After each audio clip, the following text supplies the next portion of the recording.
Hi, everyone. Good evening to this very exciting and important session on IIFT general knowledge and current affairs. And we will cover important topics and points related to the written assessment test, written ability test that many of you would be taking in your next round of processes at the IIMs. And we will cover some other very important general knowledge and general awareness and current affairs issues and points related to important events, facts, and happenings that have occurred in the recent time. Uh, Again, for your interviews, for your WAT, and also some of those facts are also going to help you in your IIFT GK as well. And of course, we are going to cover some very important general knowledge and current affairs questions, which are particularly pertaining to your IIFT written test that is coming up. So before we begin, I believe I have already received responses and greetings from a lot of students. So is there anyone who's not able to hear my voice or view my live feed? You can please reply on chat. That would be great.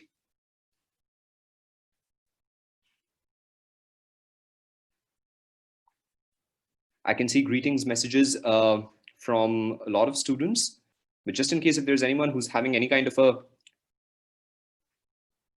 technical issue or something, you can just mention here.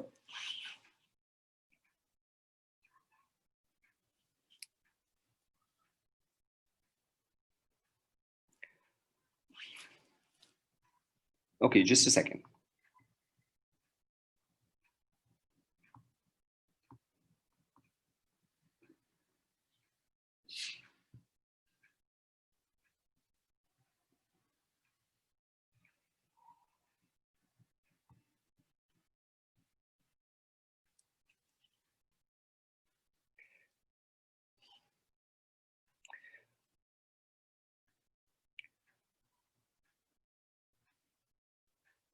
Okay, so I believe your host, that's Sarthak sir as well, has confirmed from most of you that the audio and video is working fine.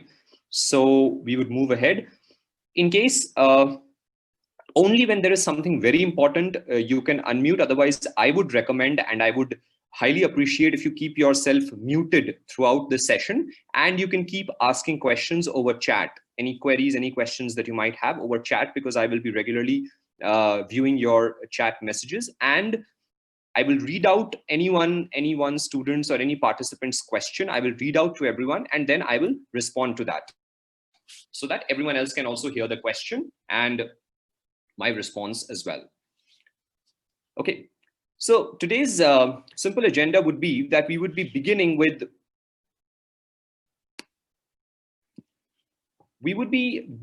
a simple go through of what are some very basic tips and tactics that you need to take care in the WAT. And then we are going to move on to some of the very critical and important issues that you must be aware of, some of the major points among those issues that you must be aware of. And we are going to discuss issue by issue. One of the very important ones being the agricultural laws that have been recently passed as 3 acts of parliament, and what is the farmers protests all about related to those laws, and in general related to some core agricultural issues. Then we are going to move on some other important business stories and issues related to 2020, and then we are going to also cover how COVID-19 has impacted the Indian economy in brief. And we are also going to discuss how, suppose any of these issues or happenings in the last some time can come as a WAT topic, what will be your strategies and how you're going to go and write a very well structured, coherent, and a very well read kind of a essay, a small essay for which you get around 15, 20, or sometimes 30 minutes in your recruitment processes. So let us begin.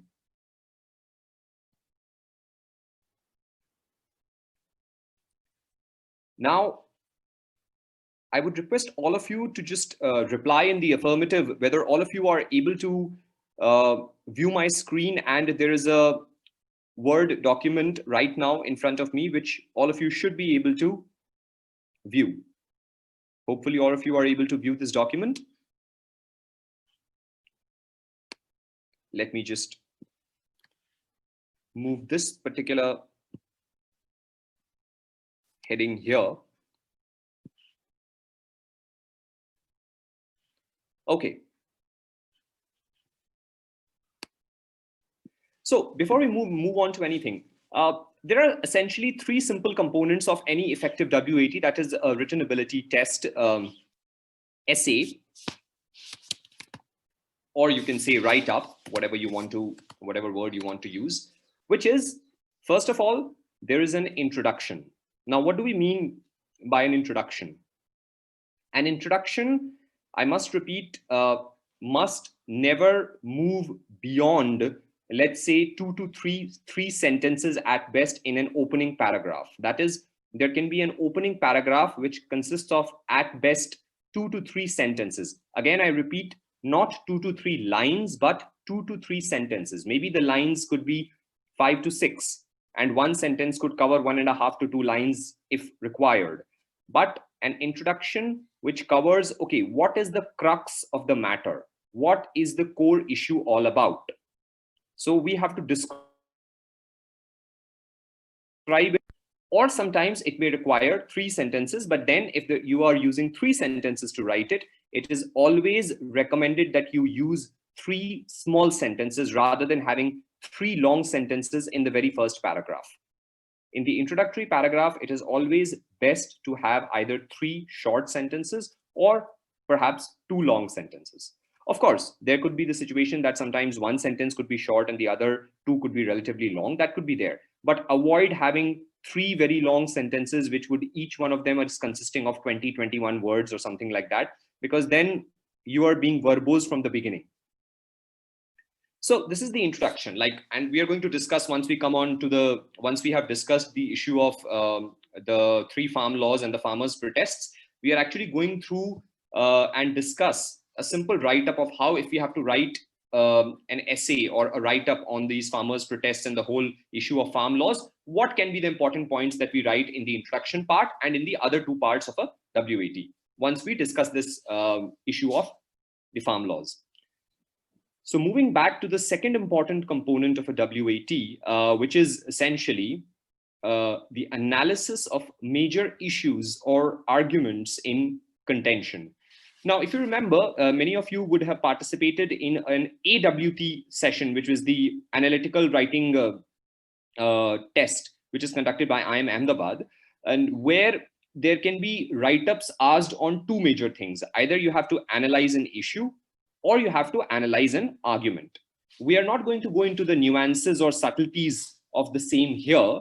What I'm going to simply put it here is this, that even in a written ability test, whatever is given to you to write upon would be either an issue, it could be any general issue in society, in the country, related to economy, related to sociology, related to environment, related to any particular industry of our economy. It could be a global issue, some burning issue globally, or it could also be an issue that may not have been in the limelight in the recent past, but it has always been an issue that is debated, discussed, and you can say it has been in the public discourse on a regular basis. It may not be the most talked about issue in the last 6 months or 8 months or something, but it regularly remains in the public domain as a regular issue that is debated, discussed, and on which public discourse occurs.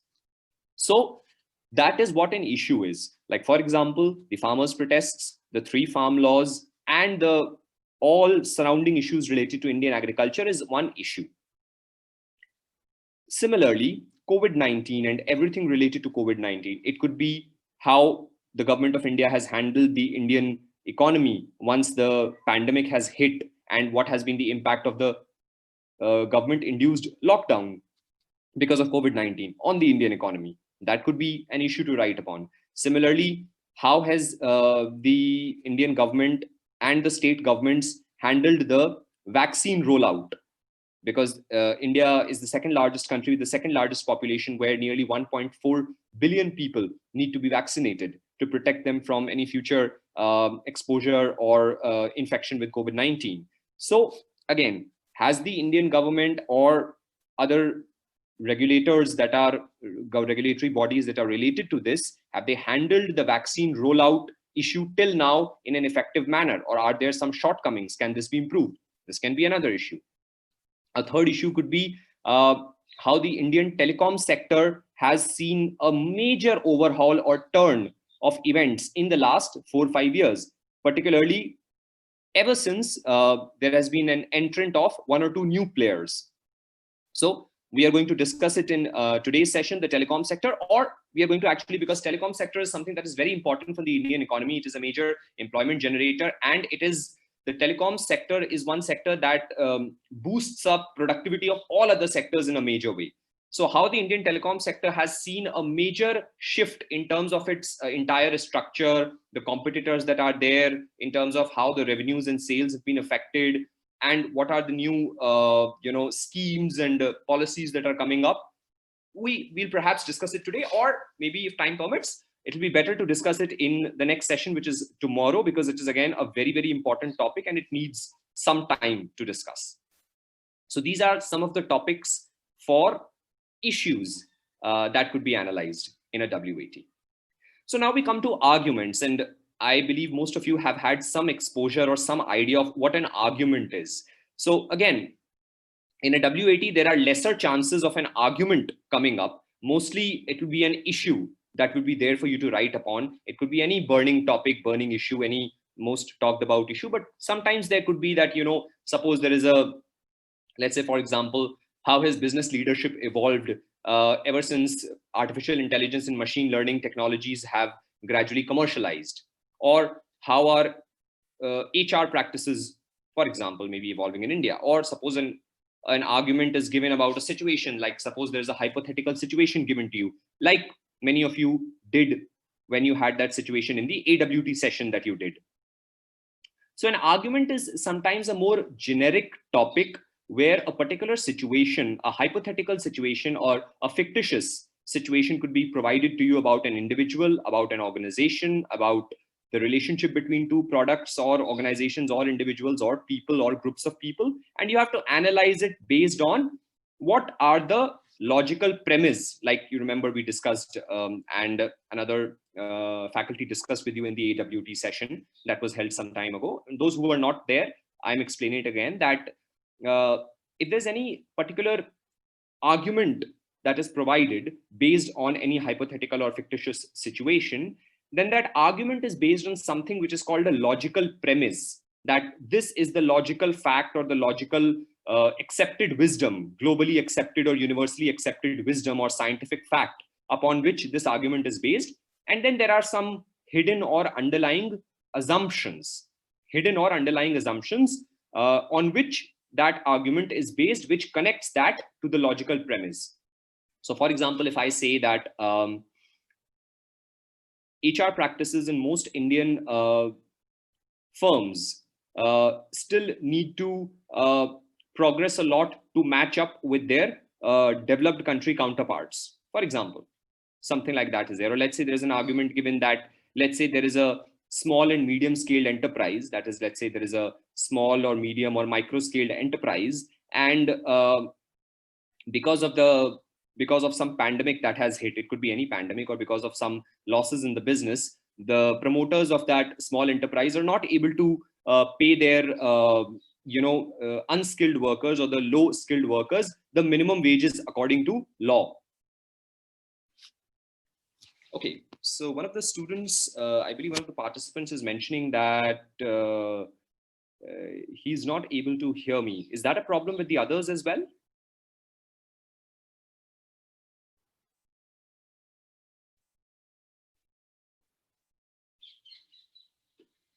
No, most others are replying that they're able to, that I'm clearly audible to them.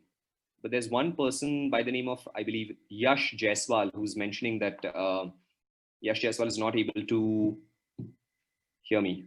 Are you able to hear me now, Yash?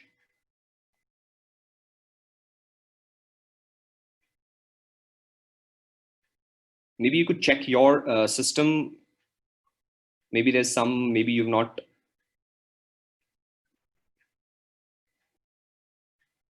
Okay, so in the second to third paragraph, And it is not necessary that you only have to have one single paragraph only to write on this particular part, which is where you analyze the major points under the issue or core points under the argument in contention. So in very simple words, suppose, for example, if you're given the issue of the impact of COVID-19 pandemic on the Indian economy. So the opening lines could be something like that, the COVID-19 pandemic that has, impacted the entire planet, and it has impacted economies, families, and businesses universally, albeit to different extents. India has been one of the major economies in the world which has been particularly impacted by this pandemic, and that has been partly because of one of the most stringent lockdowns that was placed anywhere on the globe by the Indian government. So that's perhaps an opening paragraph. And then you can say that, then you can start putting down the important facts which are related to that issue, which is, so let me write the word here, major points, facts. And the facts could be either logical facts, that is qualitative facts, or it could be facts based on numbers or statistics. It is always nice that when you are analyzing any issue based WAT, whenever you are writing a WAT on a sort of a economic, social, cultural, or political issue, it's always nice to back up your point of view in terms of certain facts. So in the second paragraph, after the opening paragraph where you introduce the topic, some of the core 1 or 2 sentences on the topic, you can start writing about that these are the important facts or factors that impact that particular issue or that particular situation, whatever that situation is or whatever that issue is. These are the important factors that play a major role in this situation.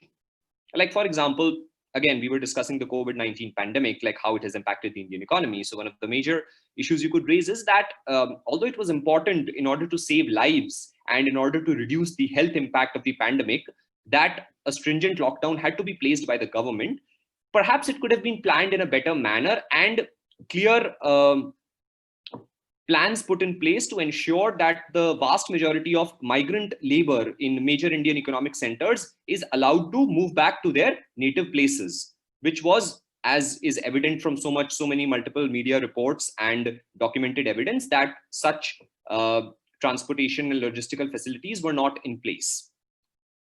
Another important point could be that how perhaps the government could have considered to increase the total amount of financial assistance. The government provided a total COVID-19 relief package of rupees 20 lakh crore, but the government could have considered providing even a subsequent and higher amount in terms of perhaps direct transfer into the accounts of the most underprivileged or the below poverty line people in the country, like some other governments have considered in their respective countries. So that could be another point. And then the third point could have been that how perhaps the government could have also managed, instead of having a very stringent lockdown, maybe the government could have created a more nuanced or you can say proportionate situation where certain sections of the economy could have been completely closed down, certain sectors of the economy could have been partially or proportionally closed down, and there could be certain sectors which would have been allowed to function with all the necessary social distancing norms and all the necessary precautions in terms of wearing masks and gloves and PPE equipment, etc. So these are just 3 points that I've highlighted on how you're going to write a WAT, the second part, the second important component of a WAT. That is, how do you analyze the major factors or the major points related to that issue. Now, what is going to happen here is that there are 2 ways you can analyze these major points. So one of the participants is asking that, are we supposed to give recommendations related to every factor? So I'm coming to that. That's my next point. I'm about to explain that when you analyze, what basically you mean by analysis. The second point that I've written here, analysis of major points or facts. What do I mean by this? I'm just about to explain that. So essentially, there are certain factors that are playing a role. For example, when we are analyzing the pandemic, one of the major factors that played a role was that vast majority of Indians work in the 10 to 12 or 12 to 15 major economic centers, which are the metro areas or the tier 1 cities, and the top 15 metros as well as tier 1 cities of the country, where most of the jobs are there. So there is a significant proportion of India's working population that is concentrated in the metros or these major economic centers. So there should have been clear plans in place so that either they are provided the necessary financial assistance as well as help in terms of food and regular rations if they continue to live in the metros, or provided them necessary transportation and logistics infrastructure so that they can move back to their native places if they want to. But such plans were not adequate enough. They were not put into place. And some of the plans that were implemented at the later stages of the lockdown were not enough. And we are all well aware, we have all read and watched how sadly, even some of the migrants who were returning to their native places even lost their lives in transit while they were traveling. They even lost their lives, and a lot of them had to go through major turmoil and struggles to reach. So this is a recommendation, or you can say our point of view related to that factor. What was the factor? That India has a huge population of migrant labor who do not have their families or their permanent homes in the major economic centers of the country, but they largely live there. They send what they earn, they send it back to their families or to their loved ones in smaller towns and in so many lakhs of villages of India. And whenever they get time, they visit their native places for a few weeks and then they return. It's a fact of India's socio-political economy. Basically, it's a fact of India's economy. That's one of the basic structural, you can say, features of the Indian economy. So this is one point. Now, another point that we discussed, that the government perhaps could have considered transferring a greater amount of cash or money directly into the bank accounts of beneficiaries. Now, who can be the potential beneficiaries?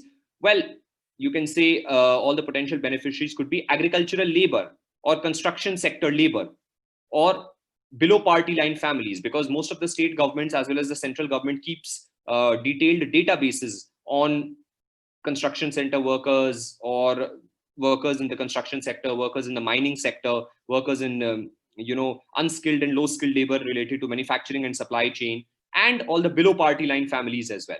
Almost all the state governments in India and the central government have their different databases where they keep track of the below party line and the most underprivileged sections of the Indian economy. So they could have had targeted cash disbursements made to the accounts of these people, so that while either they were living in the villages or towns, or many of them were living separately from their families in the major economic centers, they were all taken care of, and a lot of misery that a lot of them endured could have been avoided. So that's a second very important point, because we are all well aware that how the current Indian government had created a fairly well-functioning infrastructure of so many, Jan Dhan accounts and other similar accounts. So people could have been easily provided direct benefits transfer. So basically, there is a term used for this, which is called direct benefits transfer, by which we mean that directly an amount of cash is transferred into an identified beneficiary's account. What do I mean by identified beneficiary? That is, we already have a database of below poverty line families. We already have a database of, let's say, unskilled and semi-skilled workers, because there is according to India's labor laws and farm laws, there is a category called agricultural labor. There's a category called unskilled labor, semi-skilled labor, which has been defined by different state governments as well. So there are databases maintained by different state governments, and there is a database maintained by the central government as well, Ministry of Labor. So using that direct benefits transfer, that is cash could have been directly transferred to the Jan Dhan and similar accounts of these potential beneficiaries. And perhaps that could have provided them to take care of their livelihood, take care of their, basically all their expenses for those months of the lockdown by the time they returned to their jobs and their jobs became available to them once again. So this is, you can say, a second point how we have analyzed it. Now, again, what I would say is that you do not need to use long sentences. As you can see, the second point that I have written here, this applies to both an issue essay as well as an argument essay. This basically applies to any WAT. It could be on any topic under the sun. That keep sentences not too long, preferably 17 to 18 words in a sentence at best, while keeping some sentences up to 12 to 13 words only. So for example, we could have said that the government could have transferred cash directly into the accounts of identified beneficiaries through accounts like Jan Dhan, etc. That's a sentence. Or you could have written a sentence that the government could have created more effective planning to ensure migrant labor that want to return comfortably, and those that want to stay can stay, and their food and other expenses are taken care of. That's another sentence. We do not need to write very long sentences. If you have certain facts, you can write those facts, that is economic statistics or any financial statistics or any socio-cultural statistics that you have. But for that, you need to be very well read. Avoid writing any facts or percentages or numbers if you are not sure of them. If you're quite sure of them, that yes, I am somewhere, I remember quite correctly that this is what the figure was, then that's nice to write it. But if you do not have much of an idea. Okay, so one of the participants is asking that, is every migrant worker registered with the respective state governments? No. Actually, that's a very important and interesting point that you have raised. Every migrant worker, this very term migrant worker is a very fluid term. Now, what do I mean by fluid term? It simply means that in India, record keeping, monitoring, and identifying people who work in different industries and different sectors, and a lot of people who just work daily wage jobs in so many small, micro, and medium scale enterprises. For example, there are so many people you can find who just do domestic help. Now, a lot of the domestic help is not identified or not keeping track of in any government database. Domestic help is a major, a significant percentage of employment. I'm not saying it's a very huge percentage, but it is still a significant number in terms of percentage of people who are employed as domestic helps in so many homes. And a lot of them are employed in small and medium scale enterprises, like in shops and in small warehouses and small cottage industries. A lot of them just work in a small offices and all that, but they are never taken, they are not kept any track of quite often. So a significant proportion of migrant workers are registered with the respective state governments using different databases as unskilled, semi-skilled, and skilled workers. And quite often, according to laws, it is the responsibility of the employer, that is, it is the responsibility of the contractor or the employer that is employing them to keep a clear track and a clear database and a clear record of which particular day or which particular day of the week, which particular labor or worker actually came to work and did the work. Sadly, it's a fact about the country that, yes, a significant proportion of not just migrant, any unskilled or semi-skilled labor, it could be in the construction sector, it could be in the supply chain, it could be related to mining, or it could be related to other domestic help or other kind of help in private sector, small and medium scale enterprises, that a clear track is not kept. So yes, but whatever percentage of the unskilled and semi-skilled labor, that is kept a track of. And whenever I mention the word semi-skilled and unskilled labor, I mostly mean non-salaried people. Remember, there is a clear distinction. People who are on full-time contracts or people who have salaried jobs are not included in unskilled and semi-skilled labor.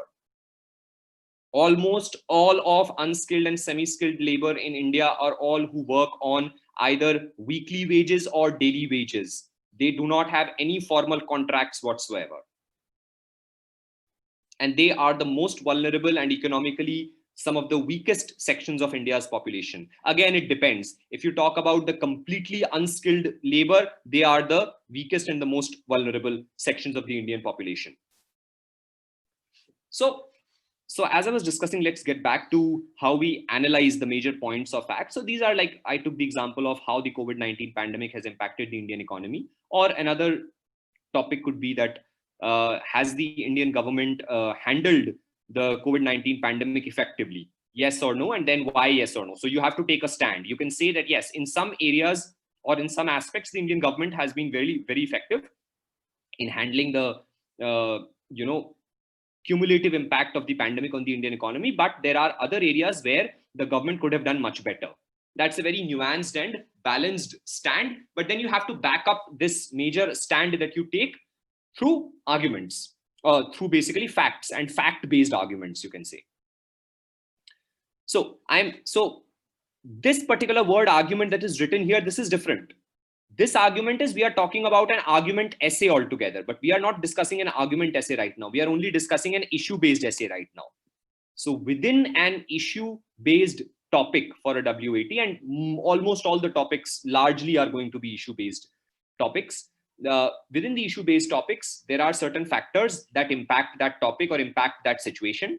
And then those factors, you can say that how those factors could have been changed or how those factors could have been molded to the concerned person's advantage. Like factors are there, what, okay, so and so factors are there. Maybe if this change had been brought about, the stakeholders or whoever are the stakeholders related to that issue could have been, impacted in a positive manner. Or in simple words, if there is any issue, there are certain people that are affected by that issue. We have to identify who are the people that are most affected by that issue. Like in the COVID-19 pandemic, every person in the country was impacted, but the most impacted people were the unskilled and semi-skilled labor and their families, or people who are in the senior category, that is people who are above 60 or 65 years of age, people who are elderly citizens of the country. They were again some of the most vulnerable ones, especially again in the lower income or the lower wealth bracket. All the old people in the lower income or the lower wealth bracket, they were also some of the most vulnerable sections of the Indian population. And again, people with comorbidities. Now, what do we mean by comorbidities? That people who already have some kind of serious chronic illnesses like cardiovascular diseases or diabetes or tuberculosis or some kind of kidney ailments. Again, irrespective of their economic or financial standing, even people who were financially well off, if they had some serious comorbidity, again, they were equally vulnerable to the impact of the COVID-19 pandemic, that they had to take huge care in terms of maintaining social distancing, in terms of not venturing out of their home, and having the best possible diet so that to maintain their high immunity levels. So again, these are some of the facts.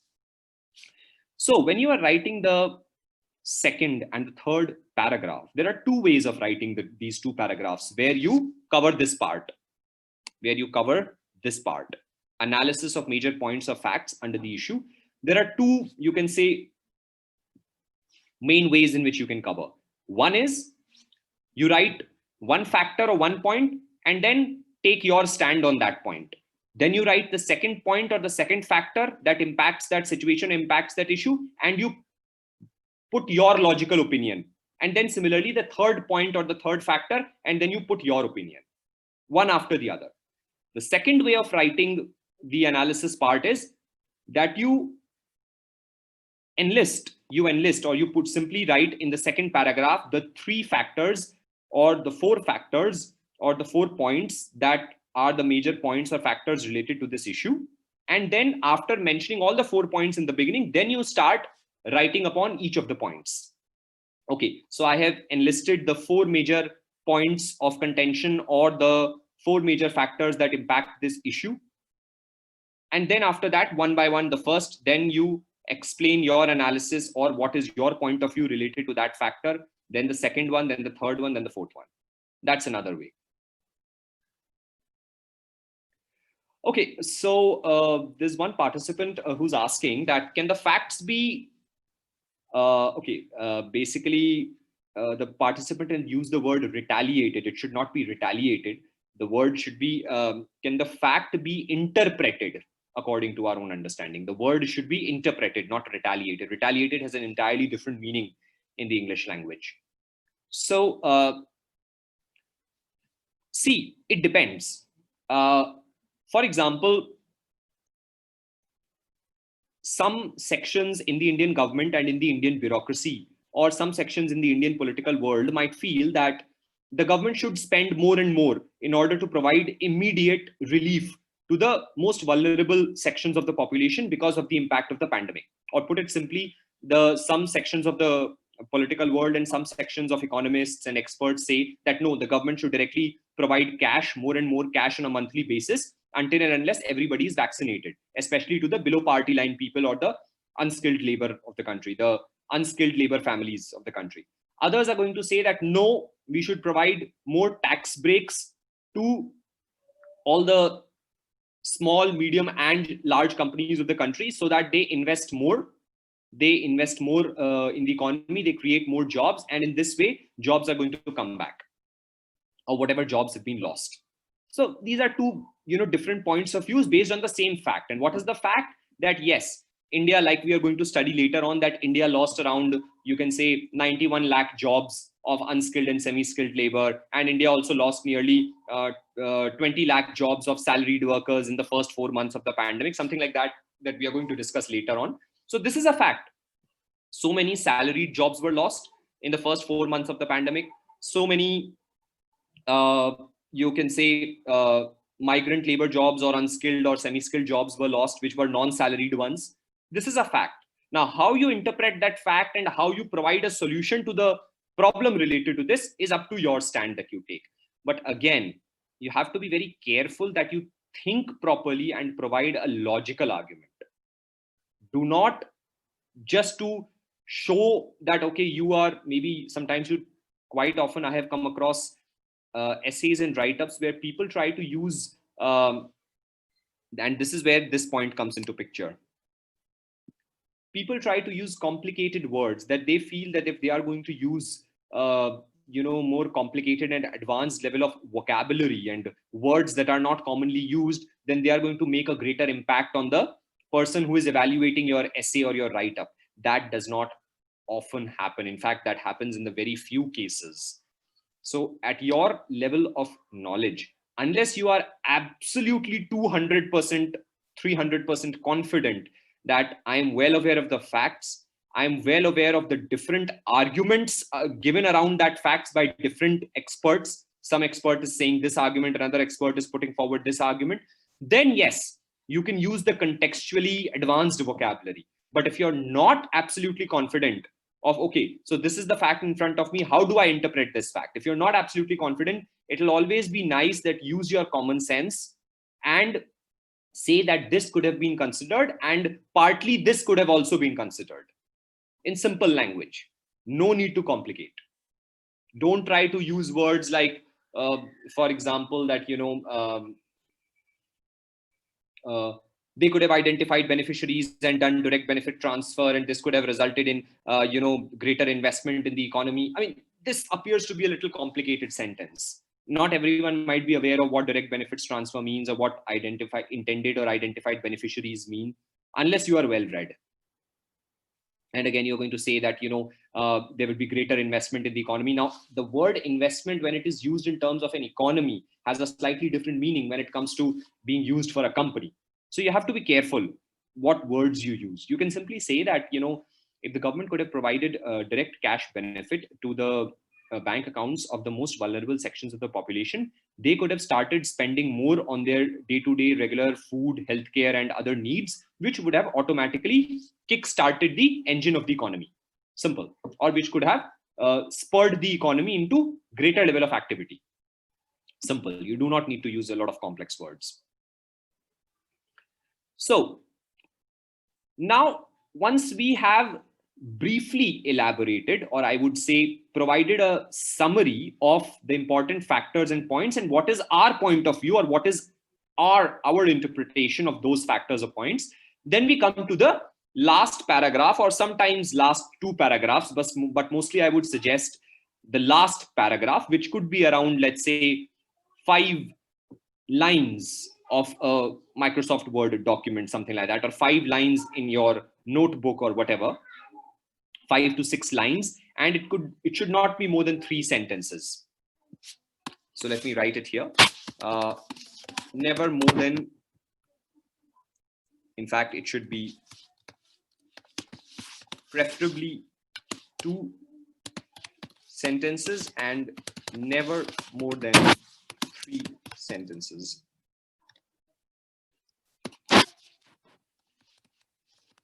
Covering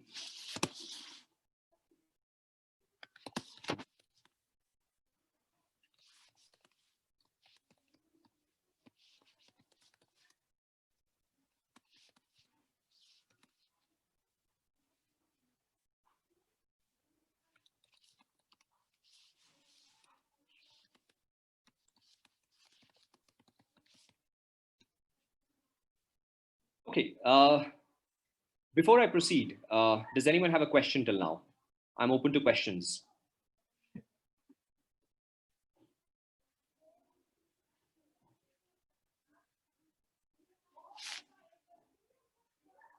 Does anyone have a question? Any doubts, any confusion, any varying points of view that you might have?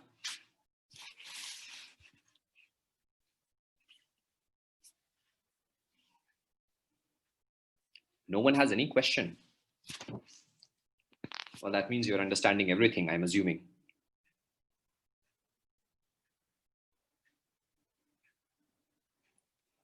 Okay, yes. So we are having some questions. So let me read it out one by one. So one of the participants has asked that what if we are asked about a topic we are not much aware of? So again, that could always happen, that you are given a topic in a WAT where you're not much aware of. So think through it. By think through it, I mean that from the words that are written in those sentences in the topic that is mentioned, you must be aware of 1 or 2 points. I mean, it's not like you're going to be asked something related to microbiology or regenerative medicine or microelectromechanical systems or something like that. Relax. They are never going to provide a very esoteric kind of a topic, which is not commonly, which is not well known among the general public. I mean, they're always going to put up an issue which they expect that people at your level and people with the kind of preparation you've had and they expect you to have, you have read something about it. So I'm going to cover each and every question that has been asked one by one. So let me cover this first one. So if you're not aware of it, try to gather and recall. Take some time. Don't start writing immediately. If you're given 20 minutes to write it or 30 minutes to write it, pause, think for 3-4 minutes, jot down bullet points. Okay, this is how I am going to interpret this topic from whatever limited knowledge I have. And this is the point of view or the stand that I'm going to take. Okay.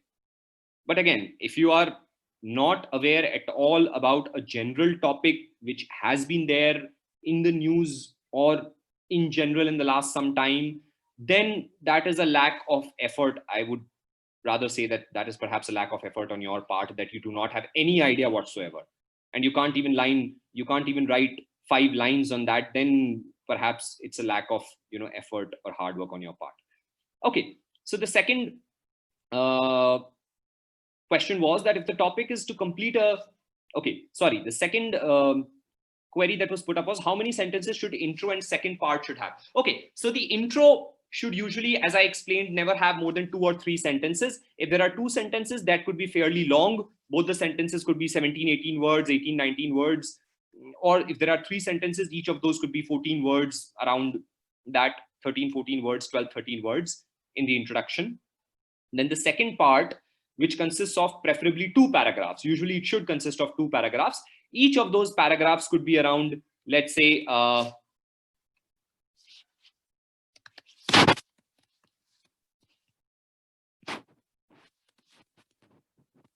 paragraphs of 4 to 5 sentences each, or maybe I should say 4 to 5 sentences each.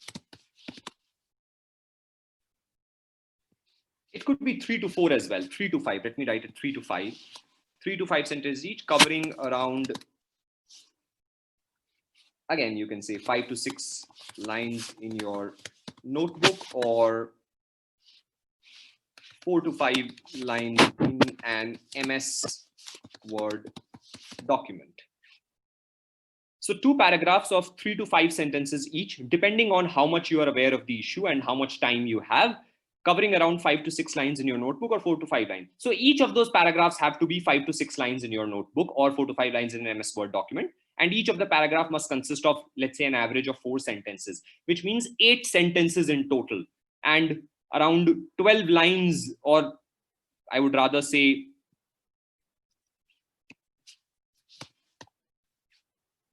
15 to 16 lines of your notebook in total.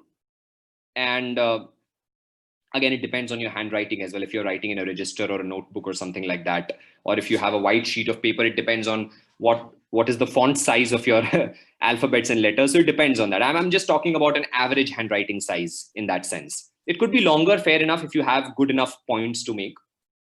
But that should be a very median, you can say a median kind of a length of the different parts. So the next part was, if the topic is to complete a statement, then can it be a story that can be traced, or it need to be a fact-based reference? If the topic is to complete a statement, it depends on what is the first part of the statement that is already given. Suppose it's a very generic issue. For example, let's say gender parity. Now, the issue of gender parity or gender rights can be interpreted in multiple ways. It depends on what are the ways you interpret it.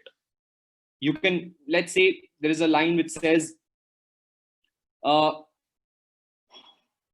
gender parity in India is at best dash. Gender parity in India is at best dash. Now, people could take a very critical point of view and say that it is at best a joke, or it is at best a mockery of fundamental human rights and the concept of constitutional democracy. Or people can say that it is at best working in the urban centers of the country, but largely non-existent in the small towns and cities of India. That could be another statement. A third statement could be that gender parity is at best working for 1% female population in the country, but not for the rest. That could be a third statement. And then you elaborate on what do you mean by that statement. Then you can elaborate on what do you mean by that statement. Again, it's always best to have certain facts or numbers to back your argument. If you do not have facts or numbers, try to write qualitative facts which are based on universally accepted wisdom. Like, you don't need to write a number or a fact to say this, that yes, any gender, male, female, or the third gender, any gender in India or in any country across the globe, no matter what is the gender identification that a person has. I mean, many of you, I don't know if all of you are aware of this, but in a lot of the developed countries and democracies in the world, a lot of organizations, be it companies or government organizations, or even for that matter, universities and colleges, they are very open and very comfortable with the fact that they allow people to express their gender identities, whatever way they identify themselves as. So there are multiple gender identities that exist in their official documentation and in their expressions. So in India, after a Supreme Court judgment, there are officially identified 3 different genders. So again, you can always mention that if you're not aware of any facts, you can mention that, gender parity in terms of fundamental human rights as enshrined in our constitution has to be a fact of life on a daily basis. People from every socioeconomic strata of the country, and especially females from every socioeconomic strata of the country, must be able to enjoy their fundamental human rights and their individuality. And so on, you can write, arguments where you do not need to put any numbers if you're not aware of them, but you can just write logical arguments based on universally accepted wisdom. I mean, nobody in their right mind is going to say that, no, there should be no gender parity. Everybody knows and believes, and it has to be a fact of life in a daily basis. But what are the shortcomings in societies that we are not still able to reach that level, that you have to analyze.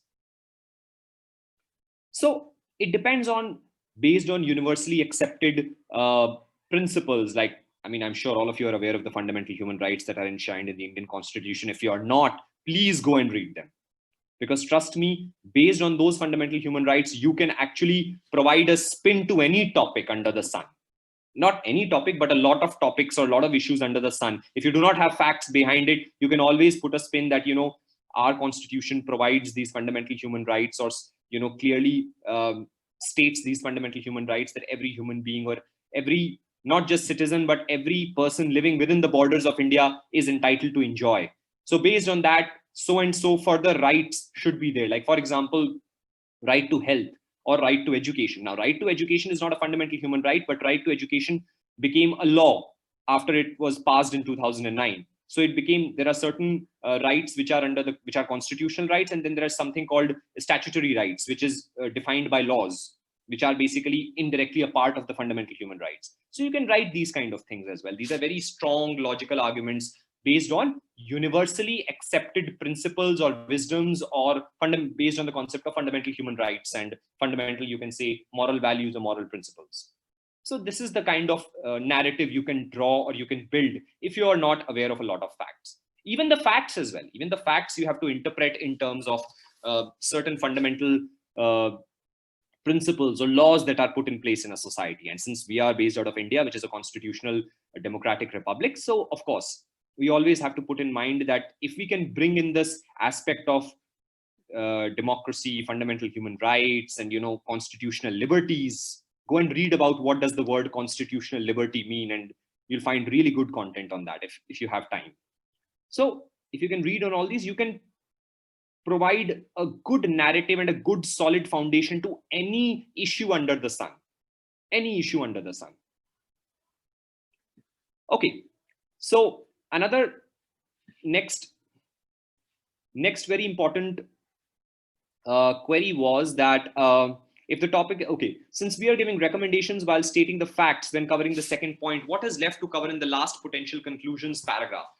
Okay, let me clarify here. This is actually a good question. We are not exactly providing recommendations when we are covering this second important part. Analysis of major points or facts under the issue. What we are doing here is that for the important, let's say 3 or 4 important points or factors which are related to that issue or around which that entire issue revolves, then for those 3 or 4 important points or facts, we have to provide an interpretation, a logical interpretation. We have to provide an argument, a logical argument related to those facts, that this is how I logically interpret this fact. Like you remember, I cited that example just a while back that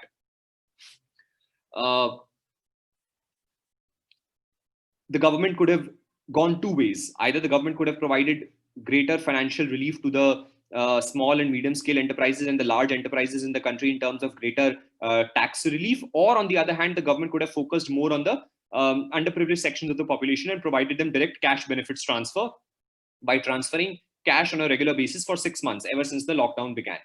So these are 2 ways. Again, the fact remains the same, that this is how the pandemic has occurred. This is the number of jobs that are being lost, which has been covered by different databases that cover the jobs, and we are going to study that later on. And this is the basically this is how the GDP has contracted in the first 3 months, that is April, May, and June, the first quarter of this financial year that is going on right now. So in order to counter this very negative and difficult situation, this is what the government instead could have done, or this is what the government needs to do now. This is what you can write. So this is not exactly a recommendation. Maybe you can say that this is a logical argument or logical recommendation related to that particular factor. And then when you are concluding the entire essay or the entire write-up, you can, in brief, in 2 or 3 sentences, pick up all the different points of view from all the different factors and collate it together.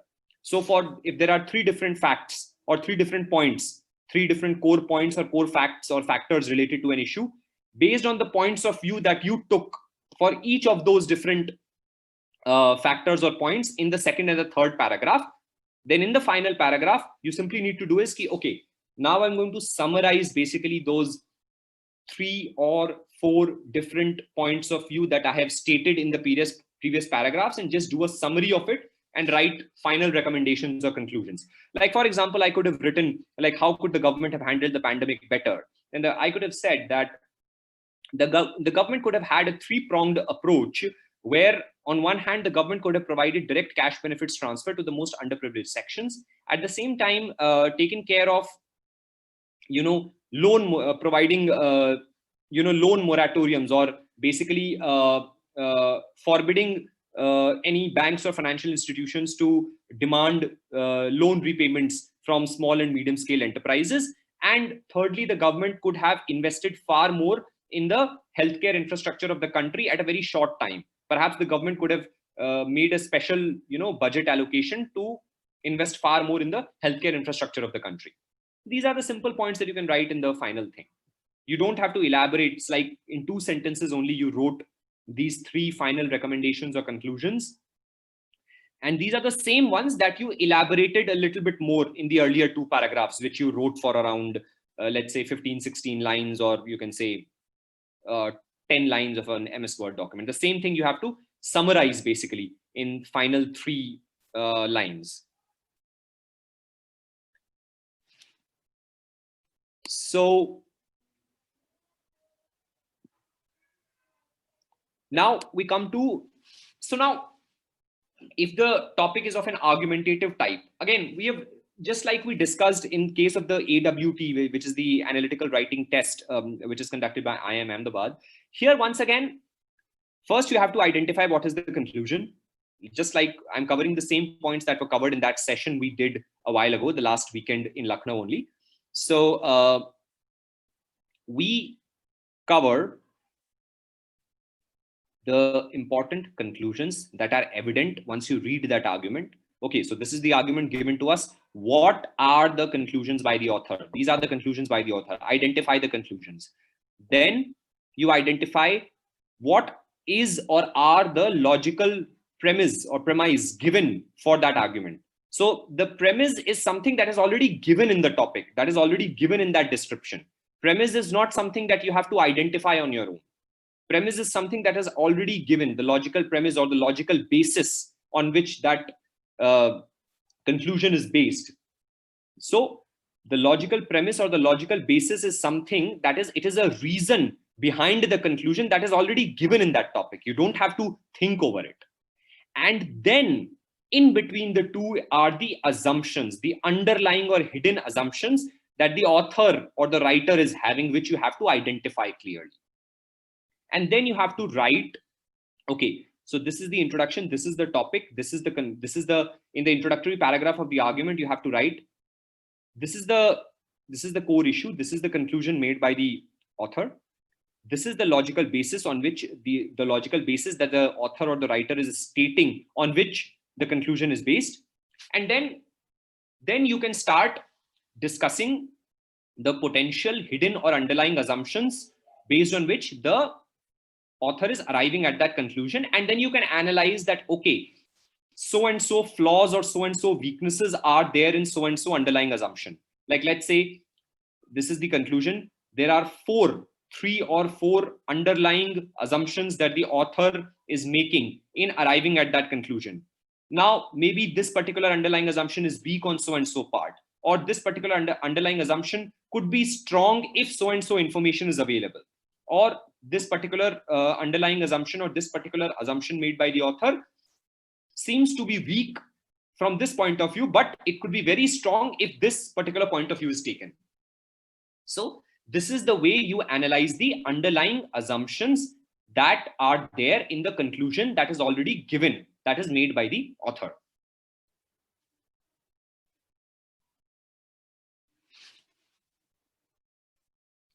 So as many of you might be able to read what one of the participants has read, which is the last message. Now, do you realize that the sentence that you've written is so long that if anybody reads it, nobody is going to like it. In an AWA or in an AWT or in a WAT, as the AWA tests are critical thinking and the ability to articulate and support complex ideas in order to construct and evaluate arguments and sustain a focused and coherent discussion, does it also assess specific content knowledge provided we substantiate them with relevant facts? Now, this is going to work great in a thesis paper or in a research paper. It is not going to work great if you write such long sentences trying to impress. Maybe for some of the evaluators, it might, if they love such long form writing. But if you write such long form sentences, it's not going to be appreciated. Let me be very honest. You could have broken this down into 2 sentences. There is no problem with the grammar. There is no problem with the vocabulary. There is no problem with the sentences structuring either. But this is too long a sentence. So in your message itself, you have perhaps displayed a small flaw in your sentence structuring. So perhaps this could be broken down into two sentences. So anyways, let's answer your question that does it also assess specific content knowledge? Once again, you do not have to provide any outside facts of your own. For example, if there is a situation related to a product or a brand or a fictitious, company given, or a fictitious brand given, or a fictitious situation, you can provide universally accepted wisdom. Like one of the universally accepted wisdom is that labor rights and labor laws, or the healthcare and safety and protection of labor in any industry, has to be taken care of. I mean, that is a universally accepted wisdom. There is no other way around it. But try to avoid bringing in your own facts and knowledge which is outside of that argument given. Again, I'm repeating, you can write all well-known economic, social, environmental, political, or legal facts in an issue-based write-up, in an issue-based essay. But in an argument-based essay, you do not have to put forward your own facts or your own point of view related to that issue. That, okay, in the real world, this is what happens, or in the real world, this is the fact. No, you have to stick to what are the underlying assumptions that are made by the author in arriving at that conclusion. And you have to analyze that maybe if so-and-so information was available, which it is not, or let's say if so-and-so information is made available, then perhaps so-and-so argument could be strengthened or could be weakened. Or suppose if so-and-so situation occurs, so-and-so underlying assumption is strengthened or weakened. So you have to write in terms of generally universally accepted wisdom. You do not have to provide any facts outside of that situation. If there are facts provided within that topic, within the description, fair, you can analyze that fact. Let's say there is a company that made 20% of losses because of some action that they took. Now that 20% is actually mentioned within the topic, so you can do that. But don't say that I am aware of that in the United States, or let's say in India, let's say for example, FMCG companies have had average profit margins of 20% over the last 4 years. I'm aware of this fact, so I'm going to put that. No, you are not going to assume that fact applies to that situation, that argument-based essay as well, and put in. No, you're not going to do that. Okay? Only universally accepted wisdom or universally accepted outcomes. Like, again, I said, fundamental human rights is a universally accepted outcome or wisdom. Okay, there is another fundamentally accepted fact, which is that no human being in any situation, or any human being anywhere, should not be subjected to any kind of discrimination on the basis of religious or caste or gender or age or things like that. That is again a universally accepted wisdom, that discrimination on the basis of religion or caste or creed or gender identity or sexual orientation and all these things, that is a no universally everywhere in the world. On the basis of color, yes, on the basis of color, all these things. So this is again a universally accepted wisdom. You do not need any facts or numbers for this. So you can maybe put these facts, these you can say universally accepted wisdoms while you are analyzing an argument. But try to stick to, okay, this is the hidden assumptions I have identified. So on the basis of this, yes, I'm going to do that. So let's move ahead. Now we are going to actually come to the main fact, which is Indian agriculture, the 3 farm laws and the farmers' protests. And we are going to go a little faster now because we have spent too much time in discussing the WAT.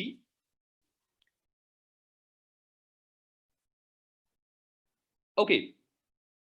So general facts on Indian agriculture. Now I'm going to share this document with all of you. So you will have this document to read later. So I'm not going to spend too much time in explaining every point, but these are some very important points that you must remember. And if you can, if suppose, and I'm quite sure that this topic of farm laws and farmers' protests is going to be a burning topic in probably all of the WATs, in all of the different institutions where you're going to appear for your next rounds. This is, many of you have a strong chance of getting this topic. I'm not saying every one of you, but a significant percentage of you could get this particular topic. So you must be well read. And of course, this is something that prepares you well for your interviews as well, because there is the high chance that you might, be asked something about the economy, something about COVID-19, or something about this particular topic. Okay, so Indian agriculture contributes just 16% to India's GDP, while it still employs 41% of its workforce. This is a fact, a very sad fact about the India's agriculture. And this is the article. You can go and read this article, which explains this fact. This is related to recent figures that have been collected by the Indian, data agencies and different government bodies that collect all the different data, and they calculate the different data related to GDP and employment and everything. So this is the article. Also, you can go and read this. This is a very nice, colorful article with a lot of graphics and all that. So you'll really find it interesting to read.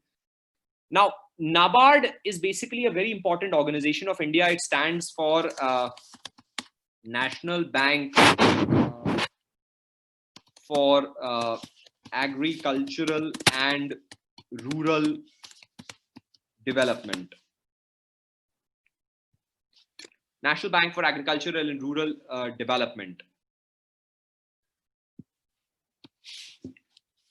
This is India's most important, or the biggest government of India owned financial institution, or simply say a government owned Bank of India, which is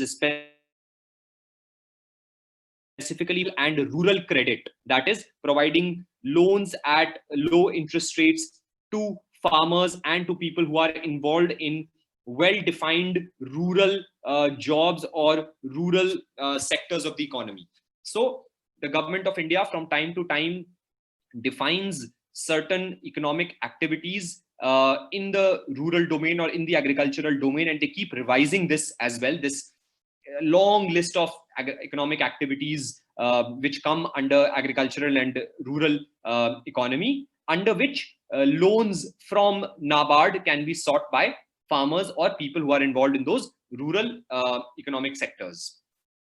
So NABARD conducted a survey in 2016-17. Now, many of you might ask, sir, this is old data, but trust me, if you go and search on the internet, and this is a point you can actually raise, that latest available, accurate and reliable data is a major problem in India.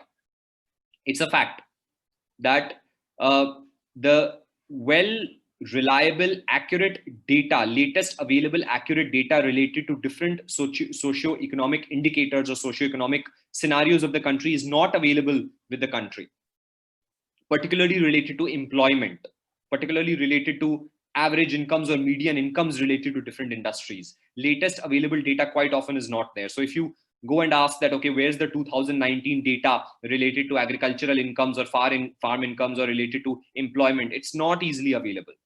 Sometimes it's available with certain independent institutions, but sometimes the government is not having accurate, reliable data.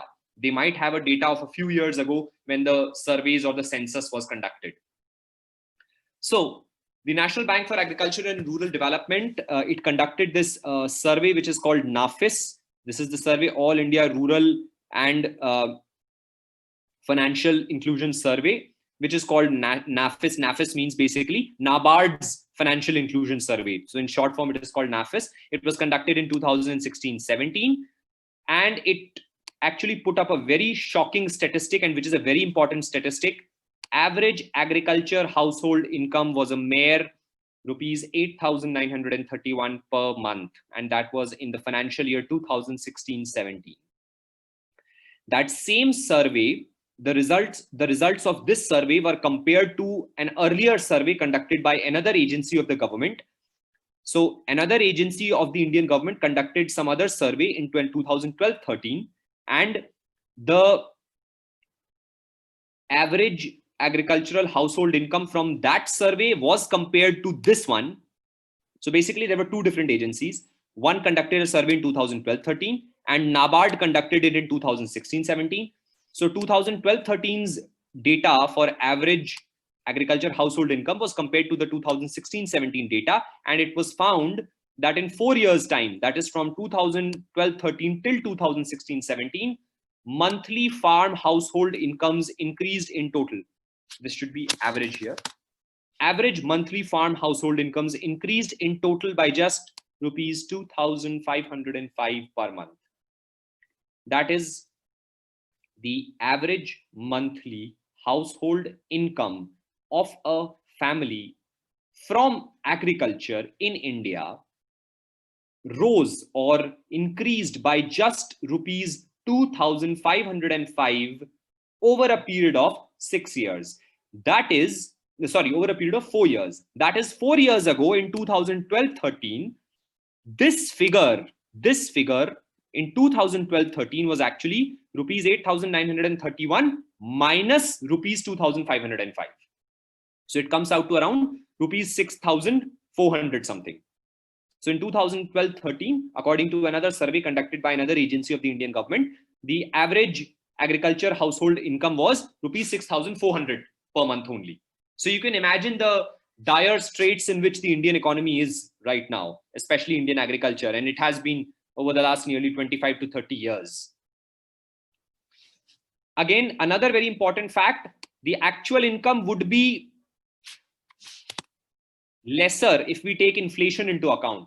Again, when this analysis was done and we moved from this period to this period, 2016-17, we did not take inflation into account. So if we take inflation into account, and what is basically inflation? Inflation simply means an overall increase in the prices and costs of different goods and services, which is generally used by the vast majority of the population in a country, which in Hindi we commonly term as mehengai. So if you have to understand what inflation in very simple terms means, it is what we term as mehengai in Hindi. So inflation basically means that the value of the currency actually goes down. So from 100 rupees, what you could buy 5 years ago, you cannot buy the same quantity and same quality of goods and services from that same 100 rupees now. It's going to cost more. So basically the value of the currency goes down as inflation rises. I'm sure many of you are already aware of this fact, but those of you who are not aware of, inflation basically means the value of the currency goes down, and accordingly the prices or the costs of all the different goods and services that the vast majority, the overwhelming majority of the population of a country uses on a day-to-day basis goes up. So basically all your groceries will go up, your healthcare prices will go up, your transportation costs will go up, your education costs will go up, all your consumer durables will be higher, from your mobile phones to your laptops, to your computers, to your refrigerators, to your air conditioners, to your televisions, to your furniture, to your electrical equipment, to homes, to automobiles, to your healthcare costs, your medicines costs, almost everything is going to go up when inflation is there, when inflation exists. So now we are not going to go further into the details of inflation because that will bring a lot of economic concepts and economic, you can say, theoretical frameworks into account, and we are not going to discuss economics here much. We just have to remember these basic facts. Okay. Now, it'll be interesting if you go and read this particular article as well. Down to Earth is one of the prominent environmental magazines in India. It is an amazing magazine. It is an amazing publication. Any one of you who is interested in understanding the complex impact of environment and the different activities by different sectors of the economy, different companies, different sectors, how they are impacting the environment, and especially because of weak implementation of a lot of environmental norms, laws, and rules and regulations in the country, how vast majority of players in the private sector as well as government-owned enterprises, they violate all the environmental laws and rules, regulations, and norms. You can read a lot on downtoearth.org.in.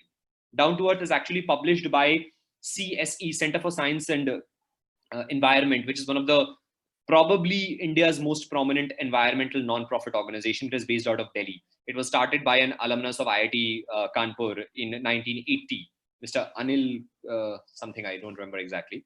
It's a very, very prominent non-profit organization or an NGO, and it's a very well-financed, well-functioning NGO. It has a lot of environmental experts related to climate change, sustainable energy, water issues, forestry, wildlife, biodiversity.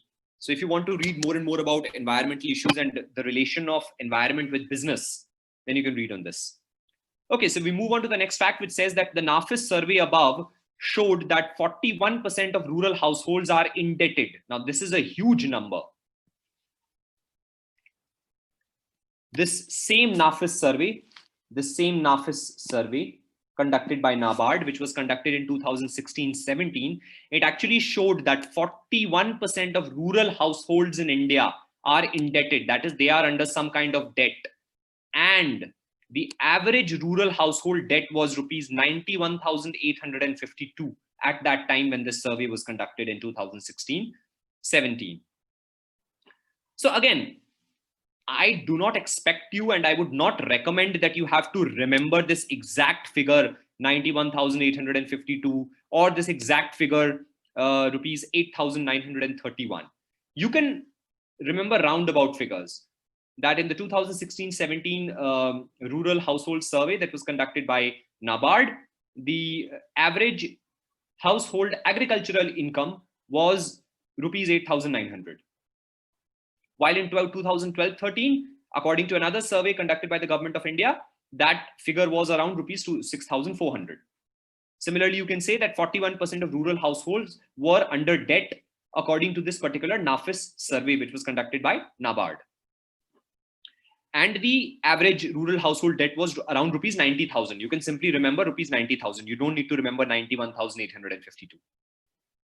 Now, if you go and read again, this is a very, very interesting website. If you really want to increase your awareness and knowledge about economic facts and figures and social and environmental facts and figures, go and read indiaspend.com. Indiaspend.com is perhaps India's finest website when it comes to statistics and fact-based articles. It is an amazing website. So I would highly recommend anybody, even when you are pursuing your MBA, for a lot of your courses, trust me, for many of your courses, you might find some very, very interesting facts and figures to quote or to write in your assignments or in your research papers or in your presentations or whatever, even when you are pursuing your MBA, when you are studying in your MBA programs.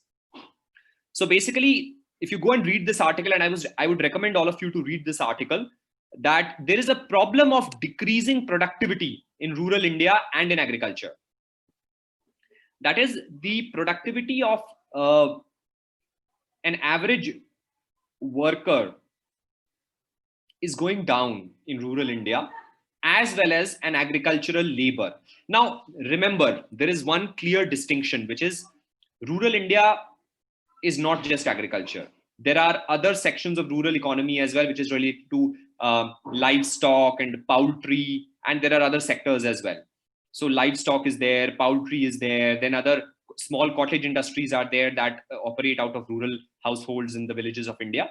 So rural Indian economy is beyond agriculture as well. Yes, agriculture is a major contributor to the rural economy, but beyond agriculture, there are other aspects like poultry industries there, small cottage industries are there. Then there is livestock industries there. Livestock basically means all the dairy industry, basically all the dairy products and dairy industries based on livestock. Livestock simply means all the domestic animals that are domesticated and kept, like cows and buffaloes and goats, etc. So the poultry farming and or whatever, you can just say poultry industry or poultry farming, whatever term you want to use. So basically the livestock industry, the poultry industry, the other small cottage industries, these all operate out of rural India or basically out of the villages of India as well. So agriculture is a major contributor, but not the only one. So overall productivity in rural India and especially in agriculture is going down. So you read this article, or you can just do a simple Google search that how agricultural productivity is going down in India. You will get all kinds of facts and numbers if you're interested in it. So now we come to what are the issues with the 3 farm laws. So we have discussed Indian agriculture in a broader sense. We come to the 3 farm laws now. Now, what are these 3 farm laws? So this is the long name of the first law. Again, it is up to you if you want to remember it. Great if you can work hard and remember it. But it is colloquially called, or you can say colloquially called as Apmc Bypass Law. Now, I explained earlier also, I remember in one of the sessions that I took, that APMC basically means Agricultural Produce Marketing Committee. Agricultural Produce Marketing Committee. Or in simple words, they are basically called, okay, someone has a question. Yes, go ahead. Go ahead. I would have rather preferred to take questions at the end, but if someone has a very important question, put it up now.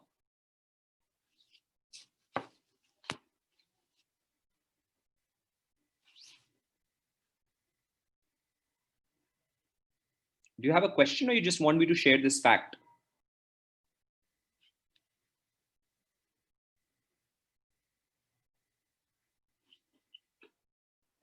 You are going to get access to this document. Don't worry. You will all have this document with you. So relax. Okay. So basically what are APMCs? APMCs are simply the government regulated mandis that are there. There are around 6,900 APMCs or 6,900 government regulated mandis all across India, which are a part of the APMC Act, which was passed many, many years ago. Now, under this APMC Act, farmers or agricultural producers, we can use the word farmers or agricultural producers, whatever word you want to use. Farmers in any particular state are only allowed to sell their produce. They are only allowed to sell their produce in those APMCs only. If they want to sell their produce outside those APMCs, then certain extra taxes and charges are levied on all these farmers or producers by those respective state governments. So for example, if there's a farmer and the farmer wants to sell his or her produce outside the farm. Now, of course, people can always sell a very small amount anywhere. I mean, suppose tomorrow, if I were to just venture out into any of the nearby villages outside the city boundaries and I were to go to an agricultural place, I can always buy something for my home. Nobody's going to stop me from doing that. But selling a significant quantity in terms of weight or in terms of mass of their produce to any trader or buyer outside the APMC mandis is highly regulated, and it basically heavy taxes or charges are levied on it by the respective state governments. So the governments say, and it is a law under the APMC Act, what it said was that we are providing these thousands of mandis to you, and any farmer that is living or it is a resident of any particular state, you can use any of the APMC. So each one single state has hundreds and hundreds, sometimes even more than 1,000 mandis. So they can go to those mandis and they can sell their produce. They can bargain with the different traders who are basically the buyers, the wholesale buyers that are there. And based on that, because the taxes and the charges are much lower in the APMCs compared to if the farmers try to sell their produce either outside the state or outside the mandis. So if the farmers or the agricultural producers try to sell their produce, especially in a large quantity to any trader or any, especially in a wholesale, you can do a retail, that's not a big deal. I mean, if you want to put up a what we call a roadside vendor, if the same farmer wants to become a roadside vendor and sell it within the state, fair enough, you can do that. But if you want to sell in terms of a wholesale, that is in very large quantities to any trader that buys in large quantities, then that is not allowed. That actually, that basically involves heavy taxes and charges that are levied by the state governments. So you can sell within the APMCs. But then the problem with the APMCs has been that they have been marked by rampant runaway corruption, and the traders often have an upper hand because they are financially much more sound. They also have political clout with the politicians, local politicians and regional politicians. So the practical reality is that the bargaining position to set pricing for any produce is much stronger with these traders or the middlemen or the buyers. Basically, quite often the word middlemen is also used, and many of you might be aware that there is a term in Hindi called artiyas, if I remember correctly, artiyas that are there in these mandis. You can go and read this on Google as well. Now, what the government is saying under this new law, which is APMC Bypass Law, is that for the first time, trade in agricultural produce outside the APMC regulated mandis is allowed. That okay, now any farmer anywhere in India can sell his or her produce anywhere else in the country. So a farmer based out of Uttar Pradesh, or a farmer based out of Rajasthan, or a farmer based out of Bihar or Haryana or any place can, if they can get access, they can sell their produce in Kerala. outside the mandis. They can sell the entire produce, which could be in many quintals or even in tons, at the same time to one single buyer or one single trader anywhere in the country, in any mandi, or even outside any mandi, anywhere. So this point I've already explained. At present, farmers are allowed to sell their agricultural produce at 6,900 odd APMCs, which are basically called mandis, spread across the nation. And the state governments levy heavy taxes on their state's farmers to sell, as well as on traders to farm produce outside the mandis. So if there is a trade going on, that is, a farmer is selling and a buyer or a trader is buying in bulk, if they are buying outside the mandis, then very heavy taxes are levied on such kind of a trade or such kind of a transaction. That's why up till now it was preferred that all such heavy trade or transactions in bulk take place within the confines of the APMC or within the mandis. Now, under the APMC bypass law, private mandis can be set up across the country where anyone can buy produce from farmers. Now, licenses that buyers are required to possess in APMC are no longer necessary. So all those traders or buyers who used to buy produce in bulk from the farmers within these APMC mandis, they needed to get a license from the government. That is, suppose I'm a trader, that is, I want to buy in bulk from multiple farmers in an APMC mandi, I first need to have a license to be a trader inside that mandi and buy. If I do not have a license, I cannot one day simply enter. I cannot enter simply one day in an APMC and just buy from farmers as much as I want and at any price that I set. No, I can't do that. I need to have a license first. But these private mandis are exempt from paying any taxes, any fees, and the licenses are also not required.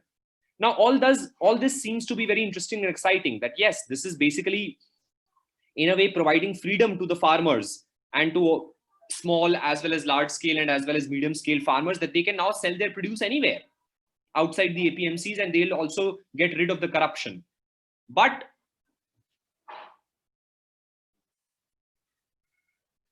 here comes the problem. And before I come to this second point, let me come to this third point first. And this point is, the farmers do not like this change.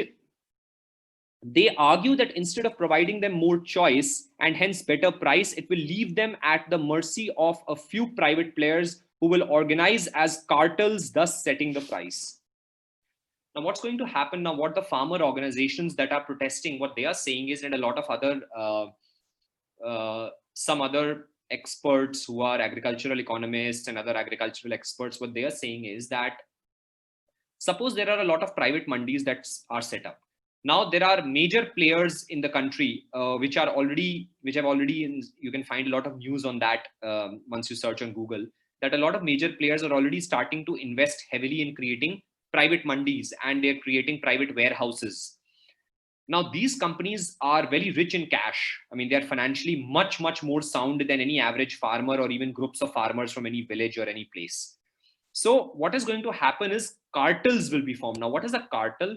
A cartel is basically a group of companies or firms or group of producers that decide, or group of producers or buyers that decide that we have so much clout that we are going to set very low prices and create artificially huge advantages for us. So suppose if there were 3 or 4 companies that were to join hands and then they create a major mandi, then they are going to dictate terms there. They can always say that no, we are only going to buy all your produce at this price only. If you want to sell it here, sell it, otherwise go back to APMC. So then the farmers are at a further disadvantage, because first of all, the farmer had to take care of all the transportation and logistics and storing all its produce and then transporting it to this new private mandi. And then the farmer is not even getting the amount of price that the farmer could get in APMCs. And what is the other aspect that is here is, let me come down here, which is related to the MSP. Now, in the APMCs, within the APMCs, which are the government regulated mandis, the farmers have this option that any trader or any buyer can only buy from them above a certain well-defined price, which is decided by the government, which is called MSP, minimum support price. That is, within the APMCs or through the APMCs, the farmers have two options. Either they sell to any trader or buyer, and the trader or buyer can only buy any quantity, let's say 1 quintal of wheat or 1 quintal of rice or 1 quintal of maize, above a predefined base price, which is called the minimum support price, which is always declared by the government every season. So all of you, I'm sure, are aware of that in Indian agriculture, there are two seasons, the Kharif season and the Rabi season. So for both the seasons, the government keeps declaring minimum support price. And in India, up till now, 23 crops are covered in this. Not all the crops, but 23 crops are covered under MSP. And different state governments, what they do is that they, every season, they declare the minimum support price per quintal for these different crops. So for wheat, it could be something, for rice, it could be something else per quintal. Within these APMCs, the traders or the buyers or the wholesale buyers, they can only buy at a price that is higher. A trader cannot say that, no, the MSP of wheat is, let's say, 1,600, for example, declared by the government, and we are going to buy it at 1,400. No, you can buy it at 1,650, but you cannot buy it below 1,600, which is the MSP per quintal of wheat. And the same applies to maize and rice and other pulses and other crops, jowar, bajra, etc., etc. So now another important fact is that Punjab and Haryana are two major states of India where a significant amount of food grains in terms of rice, wheat, maize, and other pulses, they are sold at MSP, which is fairly high. Okay. In most of the other states in India, apart from Punjab and Haryana, the government buys from the farmers a very small quantity. The government does not have enough capacity in their own warehouses or something to buy enough produce from the farms. So basically what happens is simple. The different farmers visit the APMCs with their quintals or tons of produce, and then either they sell it to any private trader or buyer or wholesale buyer or groups of traders or buyers. And if they do not, if their entire produce is not sold, then the government, through its companies like Food Corporation of India, FCI or something like that, the government buys the remaining produce. What in reality happens is the government also does not have, the state governments or the central government does not have the requisite capacity to buy all the remaining quantity of these 23 crops that have been produced by the farmers. Suppose there is 1 million tons of a particular crop that was produced in a particular season in a particular state. Now the government probably will buy just 1 lakh tons or maybe 50,000 tons, and the remaining 90% or 95% they're not going to buy. Quite often that happens because the government already has a lot of food grains stored in their warehouses. They do not have extra capacity to store and protect those food grains. That's why what happens is the farmer is unable to sell its produce to anyone. And that is the problem. And quite often we hear that the farmers just sometimes destroy their crops or just throw it away on the roads. A lot of such incidents have occurred. So this is one major problem with the APMC system. But the solution that the government is giving, the government is not taking care of the fact that even for the private mandis, there should be an MSP. This is the crux of the matter.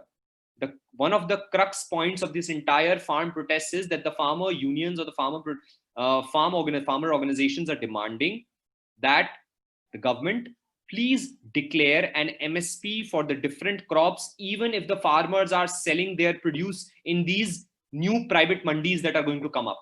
Please declare a basic minimum price, which is called the minimum support price, even for these mandis as well, or any kind of mandi that comes up anywhere in the country. Please declare a minimum support price every season. The government is saying, no, we are not going to do that. Or the government is trying to, beat about the bush. The government has not stated till now that, okay, we are going to amend the law and we are going to put within the law a clear point that for any kind of private mandi outside the APMC as well, we are going to have an MSP for those 20-25 crops. The government has not declared it. This is one of the crux points. Now, another crux point is, which is, again, I'm explaining and you can watch this video again so you'll come to know. The father of India's Green Revolution, which is Dr. M.S. Swaminathan, who is the father of India's Green Revolution. He's very old now. He's in his 90s. Now, he was also the head of the Farmers Commission from 2004 to 2006 under the Manmohan Singh government. There was a Farmers Commission that was set up by the Indian government then, and he was the head of that government, and he came up with 4 or 5 volumes of comprehensive pages, like around thousands of pages of 4 volumes worth of everything under the sun for Indian agriculture. Basically, those 4 very thick volumes cover everything related to Indian agriculture and how Indian agriculture should put up the right practices and the right policies and the right norms and rules in place. The sad part is that up till now, and again, different experts have different viewpoints on this, but a lot of experts and a lot of agricultural organizations also say that the fundamental recommendations of that commission's report should be implemented. But neither government, the previous government or this government, they have never implemented some of the core recommendations of this Swaminathan Commission. And it is called Swaminathan Commission because the head of this commission was none other than Dr. M.S. Swaminathan, who is also the father of the Green Revolution in India, Dr. M.S. Swaminathan. So this is, here we have also covered a general knowledge question, a very important general knowledge question. Father of the Green Revolution was Dr. M.S. Swaminathan. And I can add another question here, which is, who was the father of the White Revolution? The father of the White Revolution in India was Dr. Verghese Kurian. So I just, because we are discussing rural and agriculture here, so Dr. Verghese Kurian is the father of the White Revolution.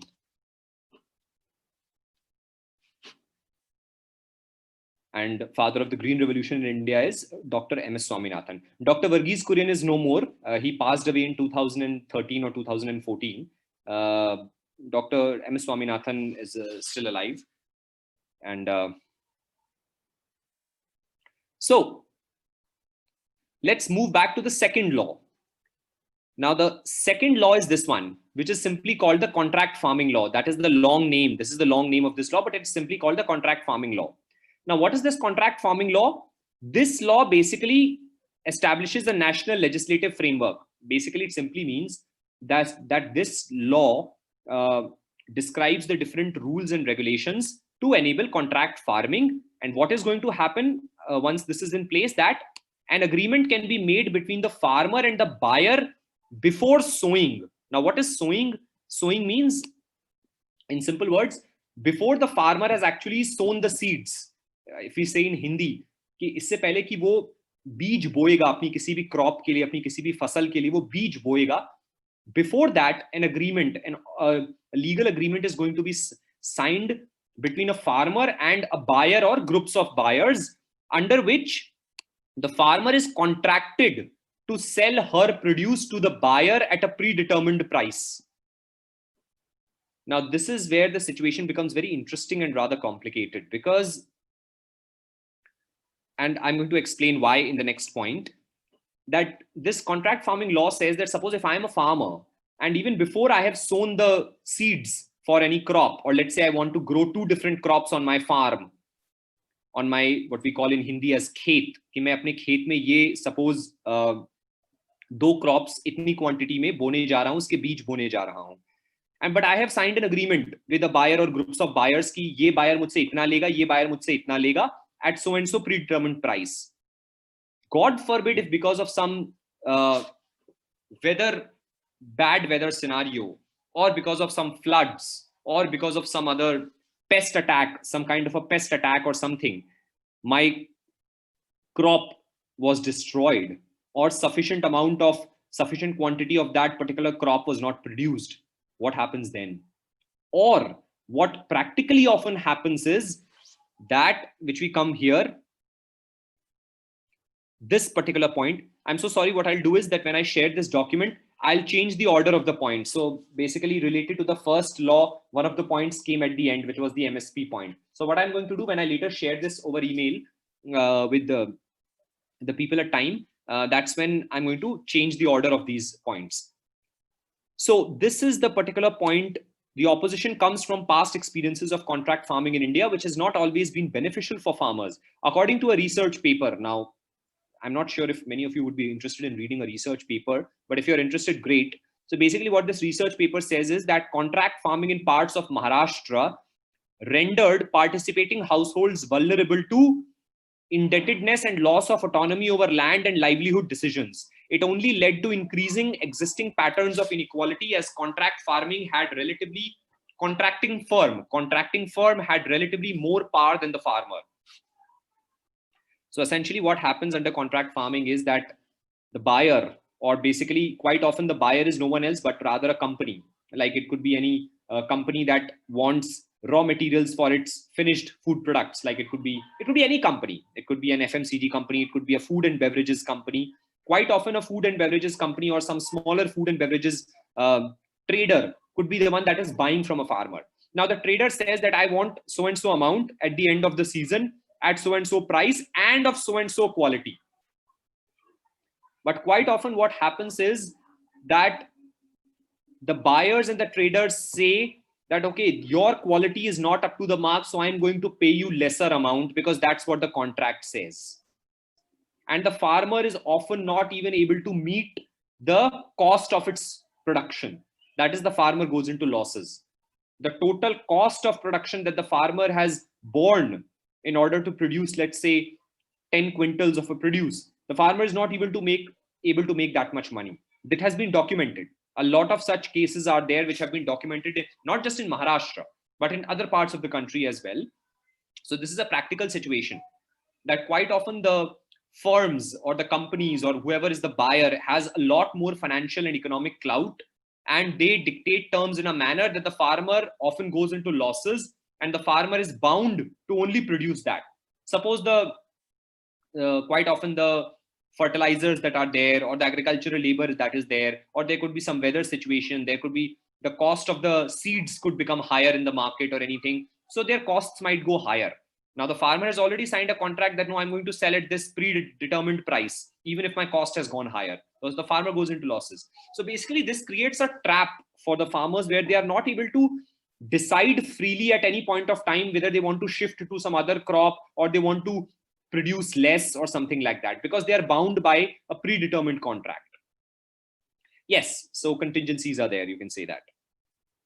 So it's kind of a trap. And there are a multiple documented evidence from different parts of India that this has increased inequality, that farmers' wealth and income situation has further gone down because of being involved in contract farming. Now we come to, now of course, on the other hand, what the government is saying that this contract farming law will help remove some income uncertainty by providing the assurance of a buyer at a predetermined price prior to sowing. Now this all this seems very logical on paper. Like right now we are reading it on paper, we are reading it, so it seems very good that yes, you have a clear cash flow situation in advance. But what if your quality is not up to the mark? What if part of the produce goes rotten, and instead of 100 quintals that you were supposed to sell, you were eventually only able to sell 70 quintals? Or the buyers say that, sorry, we wanted so and so quality, this let's say 50 kgs of your produce or 100 kgs of your produce is not up to that quality, so we are not going to buy this much amount. You sell us the remaining amount. So then that's a loss to the farmer, because the total cost borne by the farmer was for the entire 1 ton of produce, but the buyer only bought 800 kgs out of that 1 ton. The remaining 200 ton is just lying and getting rotten. So these are the kind of very practical situations that often occur. And the farmer cannot shift midway. Suppose the farmer has sown seeds, but then the farmer realizes, hey, this weather patterns are changing, or the water availability is changing, or the electricity thing is an issue, or perhaps agriculture, the farmer is not getting enough agricultural labor at the right cost. Maybe the farmer can change the pattern. They say, no, I'm going to sow some other crop for part of my farm, but the farmer cannot do that because he's contract bound. He or she is contract bound. So these are the kind of practical situations that occur. Now we come to the third law, which is the Essential Commodities Act 2020.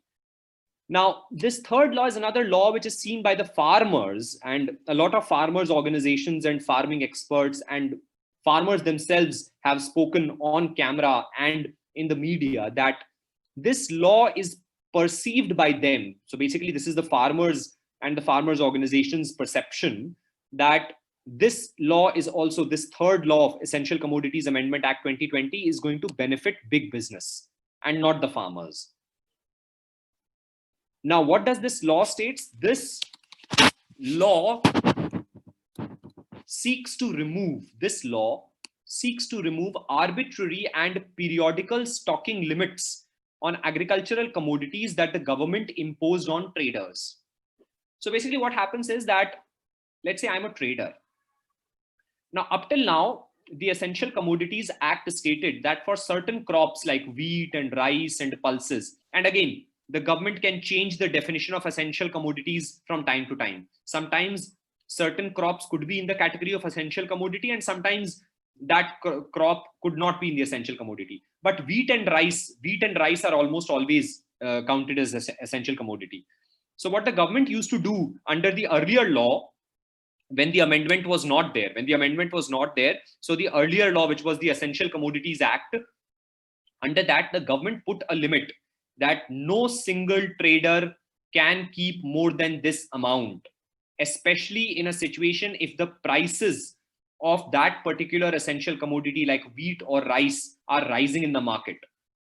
Quite often humne sabne suna hai, we've all heard and we've all come across such news pieces on television, on the internet, or in online articles and in newspapers and magazines that the prices of onion or the prices of pulses have risen by twice. The earlier prices were 100 rupees per kg for a pulse, for an arhar dal or an urad dal or a moong dal or something, and then they rose to around 200 rupees per kg. We have all come across this situation in the last few years. Similarly for onion, or sometimes for tomatoes as well.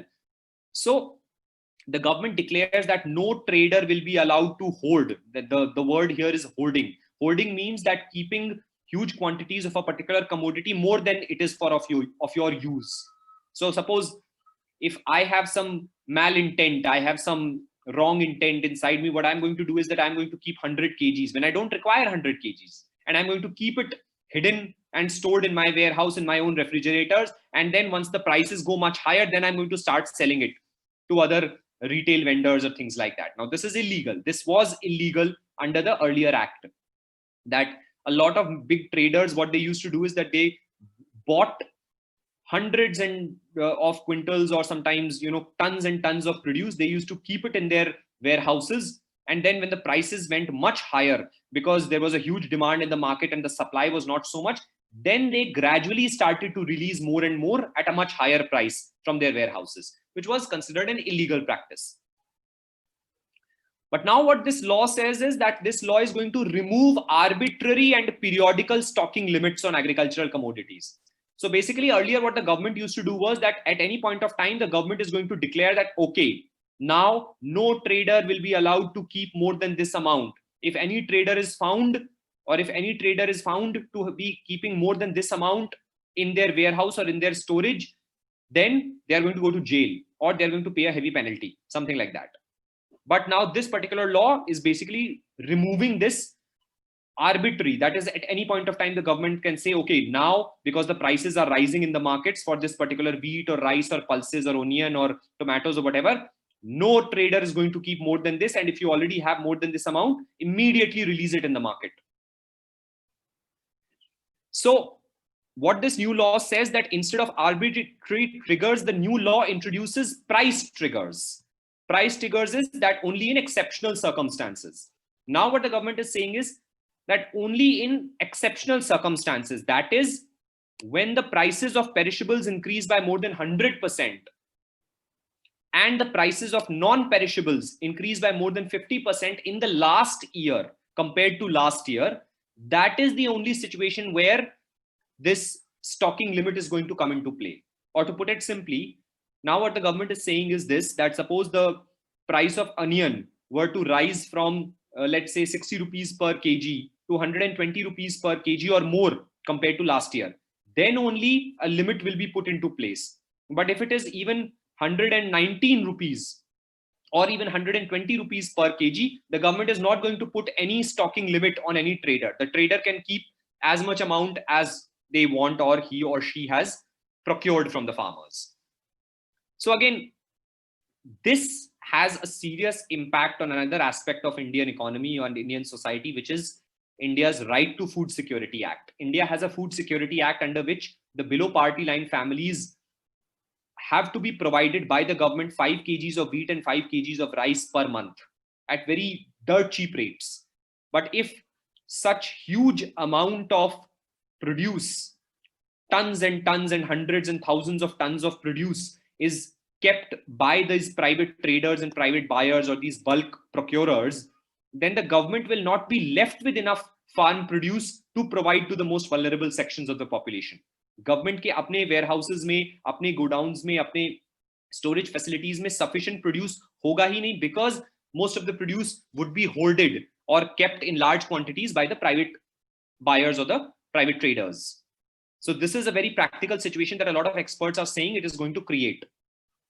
And it is going to severely affect the food security, especially for the vast majority of people in India that still go hungry. Mind you, in a global hunger index, India's ranking is still 114 or 112, according to the 2020 figures. India still largely remains a hungry country. It's a very sad and disturbing fact, but yes, it's true. So this is one fact. Now you can say that if you want to read, you can read this Hindustan Times article patiently, without in a hurry, that those limits were breached a total of 69 times in the last 10 years. So just now I explained that there are stocking limits under the old act, under the old law. There were limits imposed by the government ki whenever the prices of any essential commodity will go higher than this, immediately we are going to put up a stocking limit on all the private buyers or traders. And those limits were breached a total of 69 times in the last 10 years.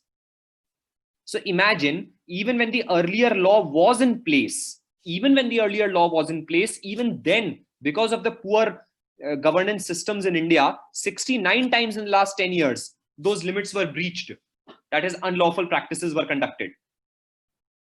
So imagine now that the new law comes into place, unimaginable number of private companies or private buyers and big time traders who have so much money with them, they are going to keep as much stock with them as possible. And the prices will continue to rise, and the government might not even have sometimes sufficient food quantities to provide to the most vulnerable, hungry sections of the population. And even the lower income and lower middle income people in India will have to buy the food, the crops or the produce that they want to buy for their own homes at a much higher price. Why higher price? Because the supply is lesser, because all the traders and buyers are keeping it in their warehouses and they are not releasing sufficient quantities in the retail markets. So the prices are going to be high. So basically you'll have to buy your onion or your tomatoes or your pulses at perhaps 140 rupees per kg or maybe 100 rupees plus per kg, instead of perhaps which could have been lower if the stocking limits had been in place. So that's a very practical and a strong argument against this law. Because this law says that only when the price of any essential commodity goes more than 100% than what existed in the previous year, then only the government is going to consider putting in a stocking limit. But even if it is 99% higher than the previous year's average price, we are not going to put any stocking limit. So it's a very contentious law. So now we move on to what I would suggest is that before we move on to other major business stories of 2020, what we are going to do is that first we move on to some interesting questions which are related to IIFT current affairs and general awareness. What would all of you say? Should we first cover these? I have a set of 25 questions and there are more questions that I'm going to discuss tomorrow.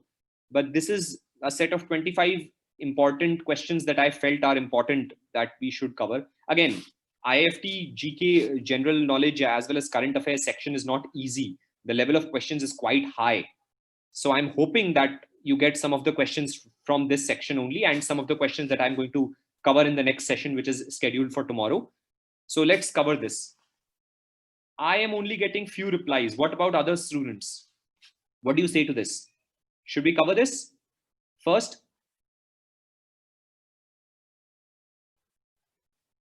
Very few of you are replying.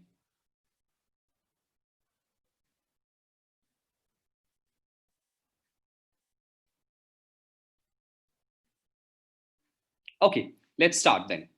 So, which country is the first one to allow lab-grown meat for sale? So basically Singapore. The first time ever in the world that the US startup called Eat Just was allowed by the Singapore government to sell its lab-grown chicken meat in its Singapore markets.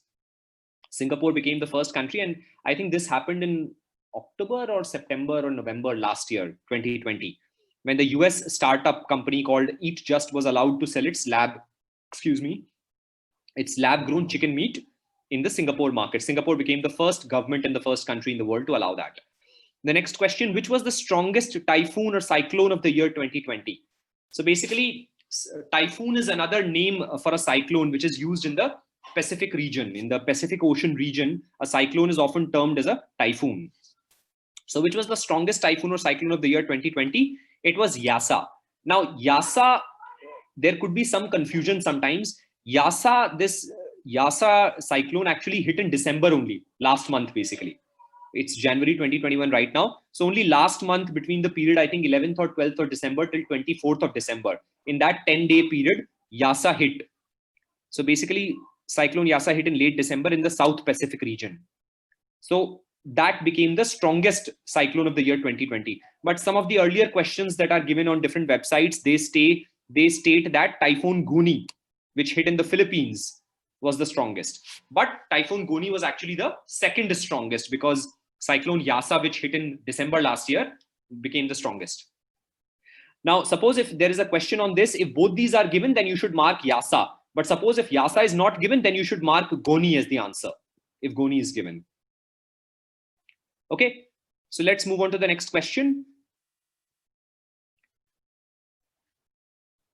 Name the company awarded the first ever contract by NASA to build a cellular network on the moon. Anyone has any idea? Which one is it?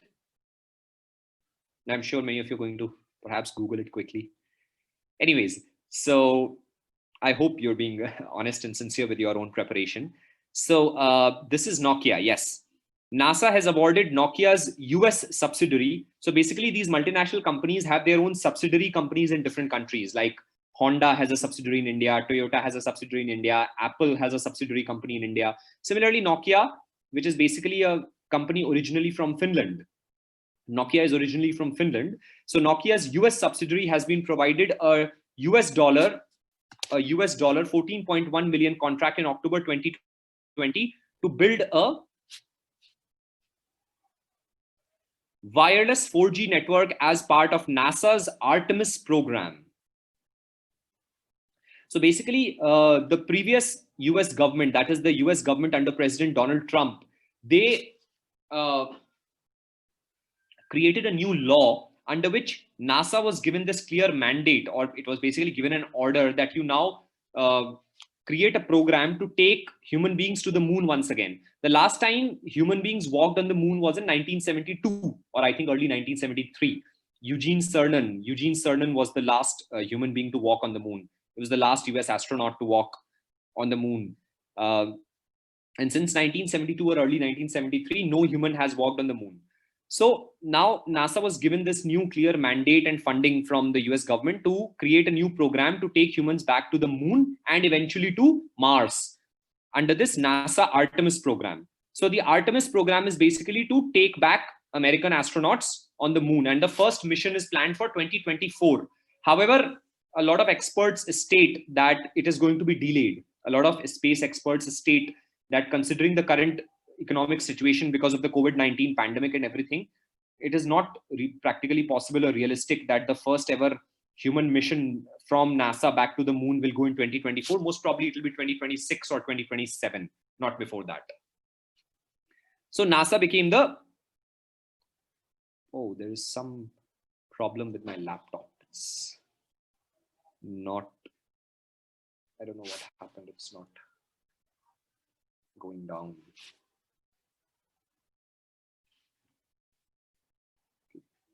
Just a second, people. I think my laptop is hanged. I don't know why.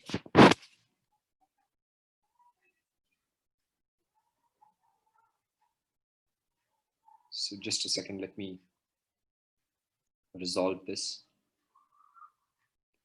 Are all of you, by the way, still able to view my live feed and hear my voice, or is there some problem in that as well? Are all of you able to hear my voice as well as see my live feed? Okay. Okay, let me just resolve what has happened.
Hi, everyone. Are you able to view my screen now? I've shared my screen.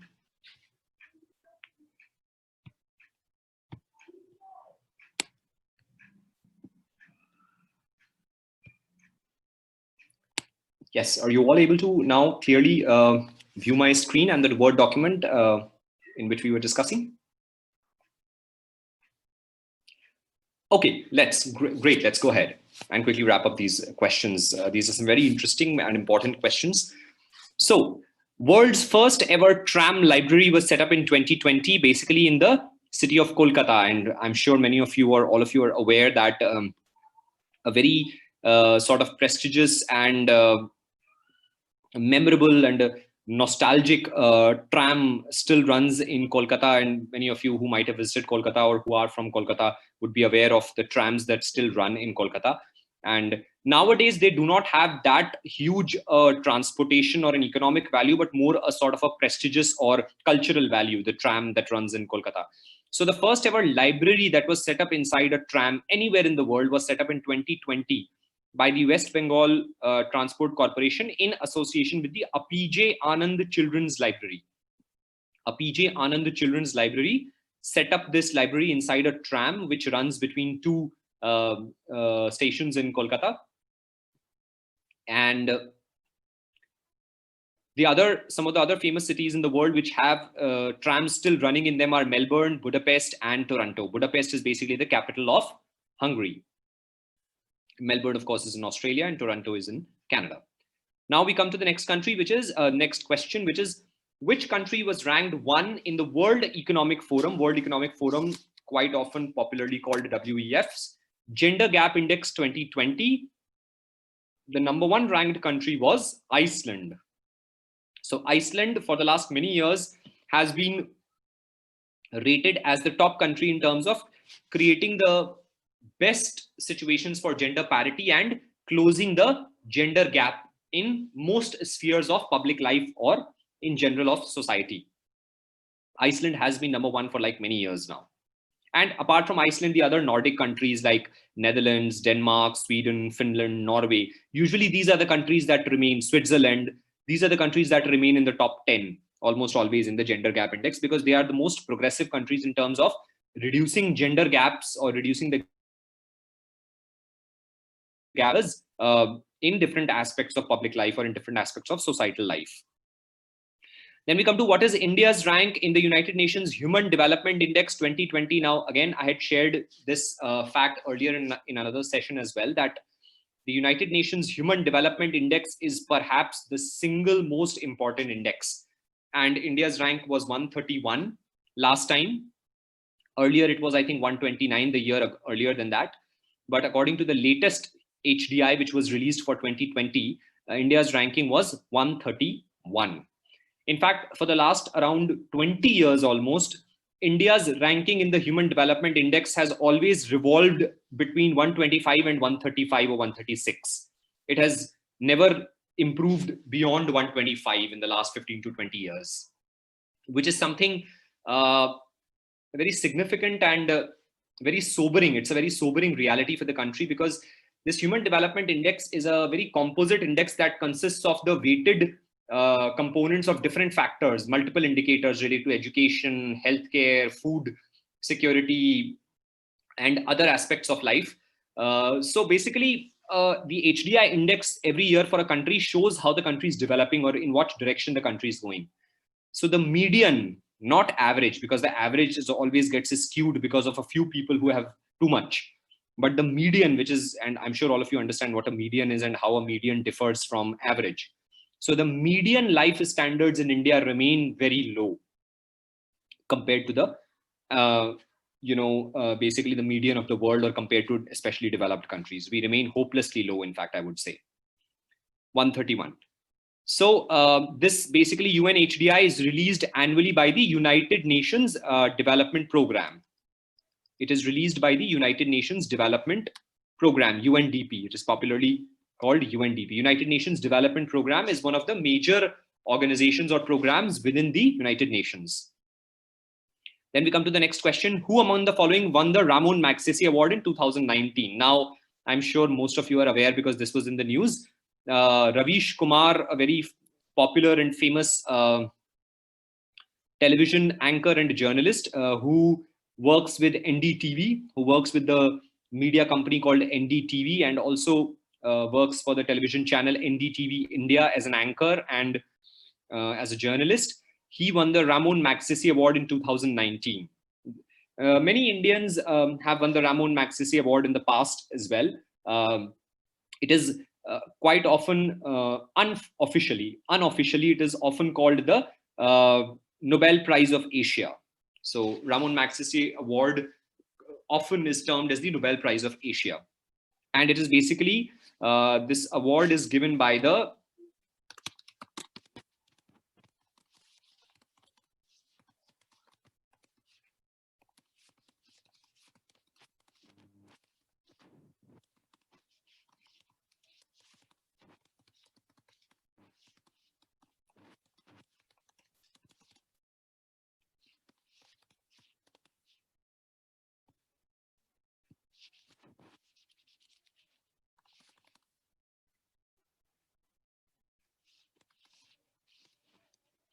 by a foundation in Philippines.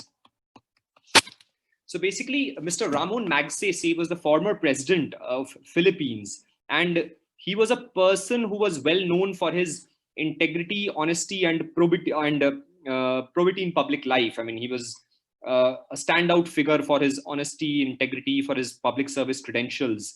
So in his memory, a foundation, an organization was established, a foundation which then annually awards in different categories of public service, and if I remember correctly, in literature as well, these Ramon Magsaysay awards. And more than one Indian, multiple Indians have won this Ramon Magsaysay award. Some of the prominent ones being Mr. Arvind Kejriwal, who's currently the Chief Minister of Delhi, Mr. Palagumi Sainath, who's the former editor with the Hindu, one of the former editors with the Hindu group, and who now runs a very famous rural economy websites in India, rural economy and agricultural websites in India.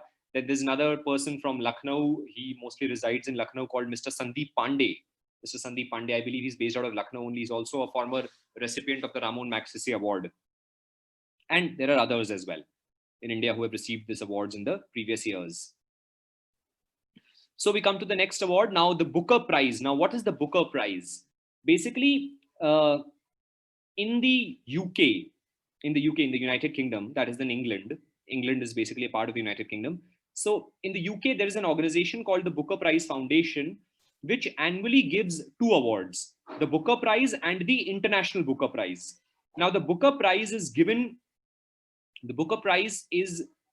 to any particular novel or work in the fiction category, mostly a long form work, which means a novel in the fiction category, to any book or novel that is published in the UK or Ireland in a particular year.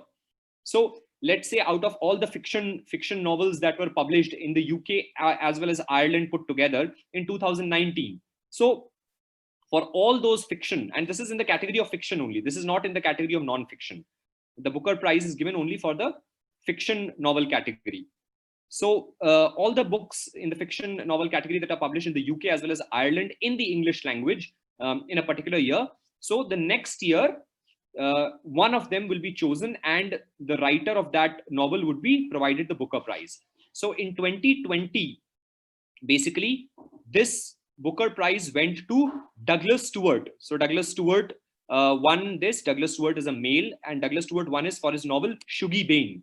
So Shuggie Bain is an English language fiction novel that was published in the UK and in Ireland, and Douglas Stewart won the Booker Prize for it in 2020. Now, the Booker Prize is awarded annually for best fiction novel or book originally written in English and published in UK or Ireland. Now, there's another award by the same organization, which is called the International Booker Prize, for a work originally published in another language, but published in the UK or Ireland. Now, suppose there is some novel, fiction novel that was written in another language, and later it was translated in English, or even if it was not translated, but quite often they are translated. Otherwise, the judges will not be able to understand, because mostly the judges are from UK or sometimes from US or UK or Ireland. So because the judges are mostly English speaking, so the translation of that non-English original is then done, and then the translation is read by the judges, and then the International Booker is provided every year, just like the Booker Prize. So the Booker Prize, the International Booker, differentiates from the Booker in the sense that any fiction novel that was originally published in some other language other than English, but then it was later published, or its translation was later published in the UK or Ireland in that particular year. That is a precondition, that even the translation of an original novel has to be published in the UK or Ireland in a particular year to be in the competition. So for 2020, the winner is The Discomfort of Evening by Marieke Lucas Reneveld. Now, this is a Dutch writer, a writer from Netherlands, Marieke Lucas Reneveld, who wrote this fiction novel called The Discomfort of Evening. So this name, The Discomfort of Evening, is basically the name of the English translation of that novel, the original. Yes. So one of you is asking, yes, only one author is asked. Although I'll have to do a bit of research and I'll get back to you on this tomorrow, because I have not researched that whether in the previous years more than one author has been awarded in one particular year or not. I'll have to search for it. I'll just search and check this.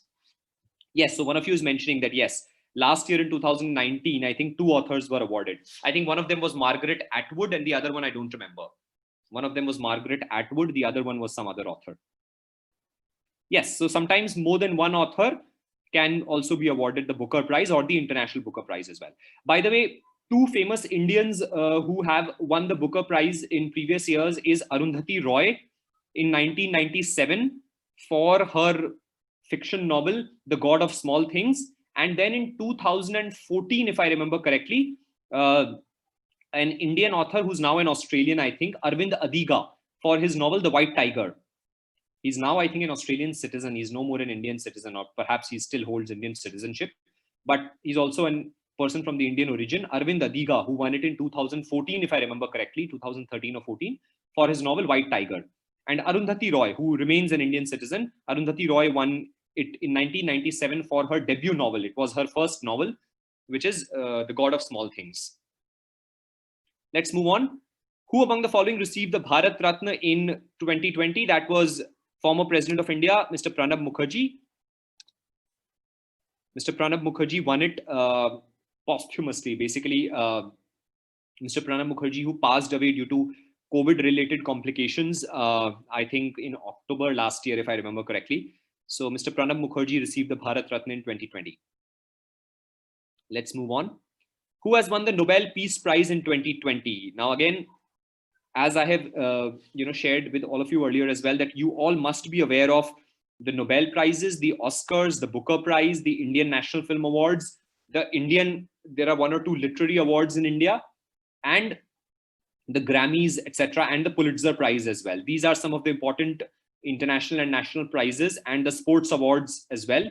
All of you should be aware of the winners in different categories, or at least in the important categories under these different prizes for the previous year, because you can always get a question on this, or you never know, you might even be asked a question on this in your interviews. So the World Food Program, WFP, which is a very, very important body under the United Nations, that won the Nobel Peace Prize in 2020, largely because of its huge and very commendable efforts in order to take care of the severe food and nutrition crisis that occurred because of the COVID-19 pandemic. So basically, with the World Food Program mobilized food grains and food resources of the population in the underdeveloped or least developed countries of the world, and they provided essential food grains for the most hungry populations at many places across the globe. So that's why the World Food Program won the Nobel Peace Prize in 2020. Now we come to another question. This is related to business, and this is a very interesting and important question because a major change occurred in this particular company, HDFC, last year. That last year, HDFC's MD and CEO changed after nearly 25 years. So one of the founders of HDFC in 1994 or 95, I think it was in 1994, if I remember correctly, when HDFC became a bank. So one of the founders of HDFC Bank, let me write it clearly, this should be HDFC Bank. So the founder of HDFC Bank, Mr. Aditya Puri, he remained HDFC's MD and CEO from 1994 till to 2020, and only last year he stepped down, he retired, and the new MD and CEO is Sashidhar Jagdishan. So Sashidhar Jagdishan is now the MD and CEO of HDFC Bank,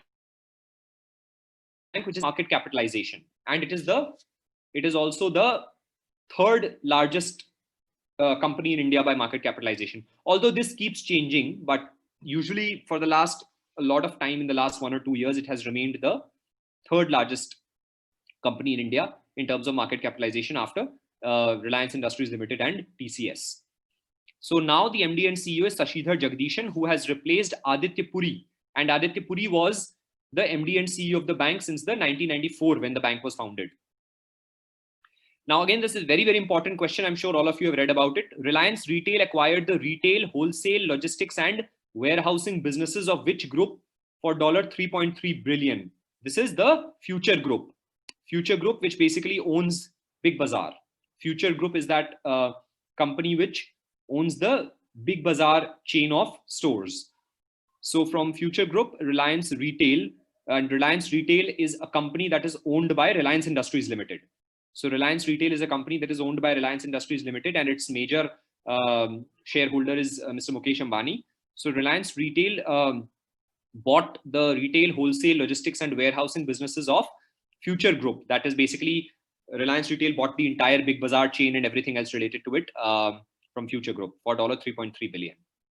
Next question. India built Sitwe port, which will be operational in 2021, is in which country? This is Myanmar. So in Myanmar, India has built one of the seaports in Myanmar, which is called Sitwe Port. And India has basically built it for the government of Myanmar. And this will be operational in 2021. It is called the Sitwe Port. Next question. India has signed an agreement to co-develop high-tech weapons last year with which country? So this is basically Israel. India has signed an agreement to co-develop high-tech weapons with Israel. And by the way, for the last many years, Israel is already selling weapons and related equipment worth $1 billion or more to India annually for the last many years. So for the last many years, Israel has been selling weapons and related equipment to India worth $1 billion or around that, somewhere a little more, sometimes a little less, for the last many, many years. So now India has, for the first time, signed an agreement last year with Israel to co-develop or jointly develop high-tech weapons. Up till now, what India used to do is India used to buy weapons and other support systems or related systems from Israel. But now India is going to jointly develop high-tech weapons with Israel. Next question, which country is about to send the first ever asteroid mining robot in space? So the world's first ever asteroid mining robot in space is to be very soon sent by China. And China's space agency is called CNSA, Chinese National Space Agency. So the Chinese National Space Agency is going to send the first ever asteroid mining robot in space. So let's move on to the next question. What is India's rank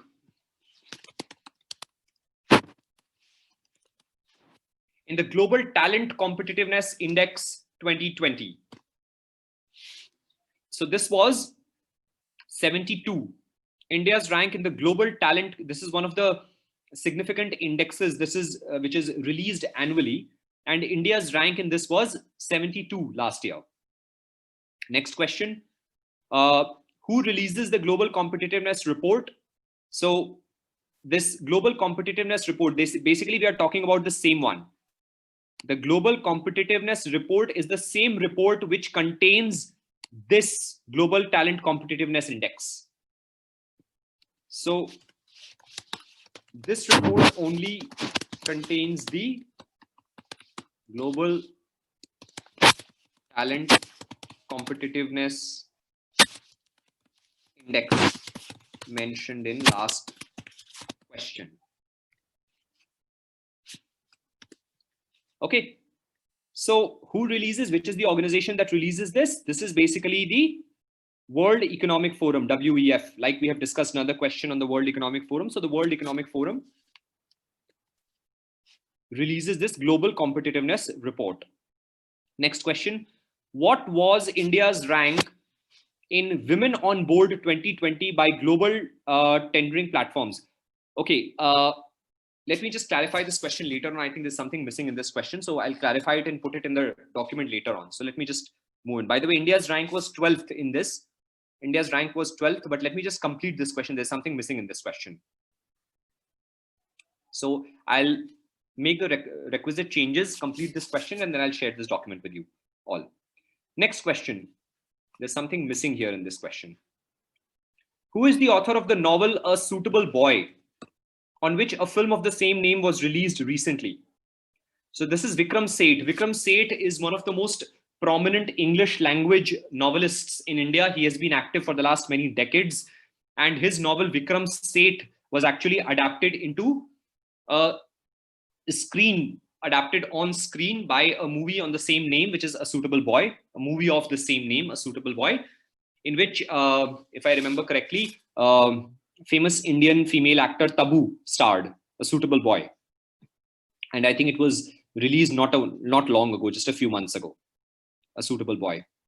I think it was released on one of either Netflix or Amazon. I don't remember exactly which platform, but either Netflix or Amazon, one of the two, it was released on. And the movie was also of the same name. Yes, it was released on Netflix. Okay, let's move ahead. So who has become the new Prime Minister of Japan 2020? Now, this again becomes important because the earlier Prime Minister, whose name was Shinzo Abe. Shinzo Abe. Now, I don't know how exactly we pronounce this word, Abe or Abe, I don't know. So you can perhaps check it on the internet. So Mr. Shinzo Abe was the earlier Prime Minister of Japan, and he remained Japan's Prime Minister for one of the longest durations. Since around 2006 or 2007, he had been Prime Minister. Although in between, he was replaced by someone else, but then he again became Prime Minister later on. So he has been Prime Minister on 2 or 3 occasions since 2006. So he remained Japan's Prime Minister for quite a long period of time. But last year, because of some major illness, he stepped down, and instead, Mr. Yoshihide Suga became the new Prime Minister of Japan in 2020. And he replaced Mr. Shinzo Abe, who has remained Prime Minister for a long period of time. Then Jallikattu, this is very easy. I'm sure all of you are aware of it. This was in the news around 2 years ago, 2-3 years ago. Jallikattu is associated with which state of India? This is Tamil Nadu. Jallikattu is basically a bullfighting or a bull racing and bullfighting. It's a sort of a bullfighting and bull racing traditional sport in Tamil Nadu, which is related to thousands of years of their ancient, culture and traditions. And there was a lot of controversy in 2018 related to Jallikattu because a lot of environmentalists and wildlife and animal lovers and animal rights activists raised this issue, and they have raised this issue for quite a while, that there have been documented evidence of cruelty towards these bulls and animals that are there in this Jallikattu sport every year. A lot of cruelty is meted out to these animals. But again, the proponents of this sport have denied these allegations, saying that no, this is just a controversy deliberately being done to, denigrate some of the rich cultural and ancient traditions of Tamil Nadu. And there is no real, solid substance in the allegations that have been put forward. So eventually, the Supreme Court gave its judgment on this in 2018. So if you want, you can go and read about this. So Jallikattu is basically associated with Tamil Nadu. Now, which of the following is not a part of the World Bank community? So the World Bank, as you are well aware, is one of the world's biggest financial institutions. And except WTO, all the other IFC, IDA, and IBRD, they are all part of the World Bank group. Only WTO is a separate organization, which is the World Trade Organization. WTO is the World Trade Organization. All the others are organizations within the World Bank community. We move on to the next question, which is, open happiness is the tagline of which brand or product? This is very easy. It is Coca-Cola. I'm sure all of you are aware of it. Open happiness is the tagline of which brand or product? This is Coca-Cola. Now, basically, all the important brands in India or globally, if you're aware of their taglines, that's great, because you always get questions on taglines. 1 or 2 questions on taglines you're always going to get in IIFT's written test.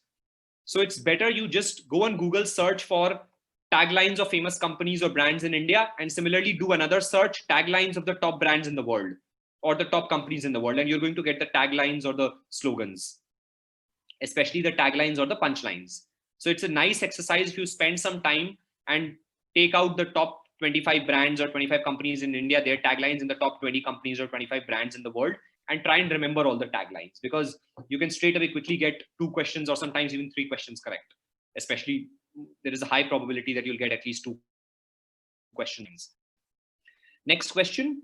Who among the following won the Pulitzer Prize from India in the pre-independence era?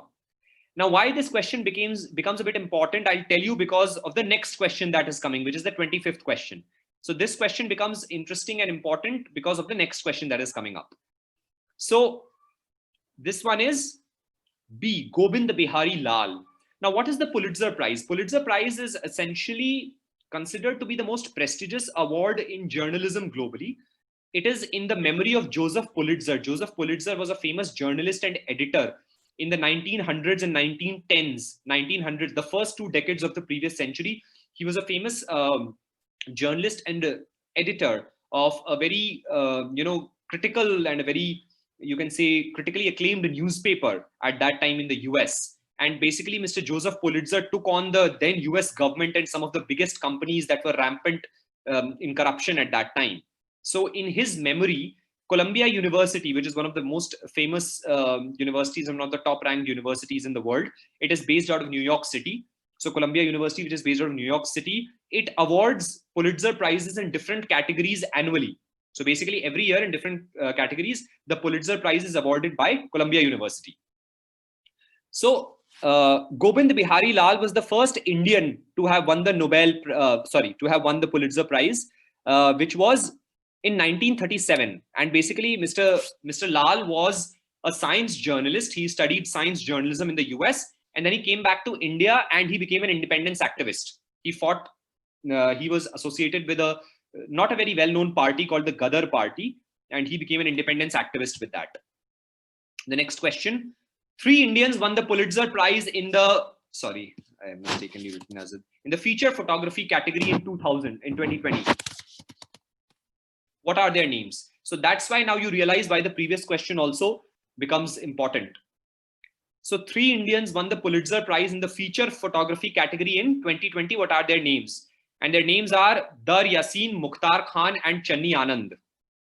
And all 3 of them received the Pulitzer Prize for feature photography for their coverage of Jammu and Kashmir.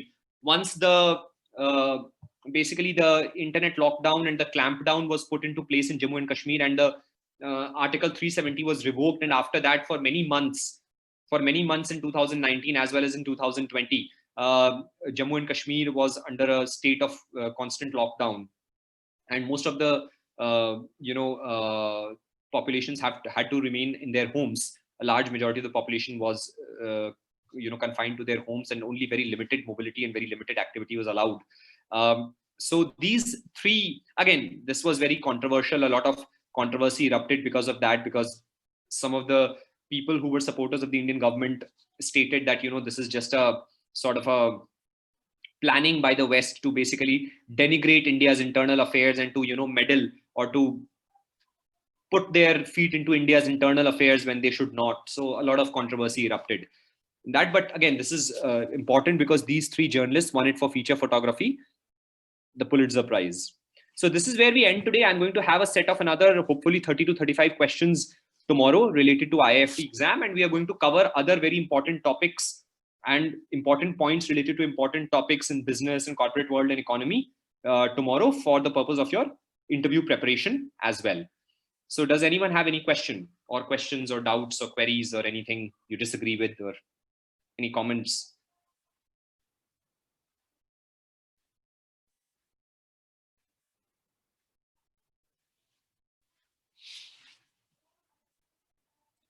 Okay, one of you is asking to please repeat questions 12 and 13. So I'm going back to questions 12 and 13. So this is question 12 and this is question 13.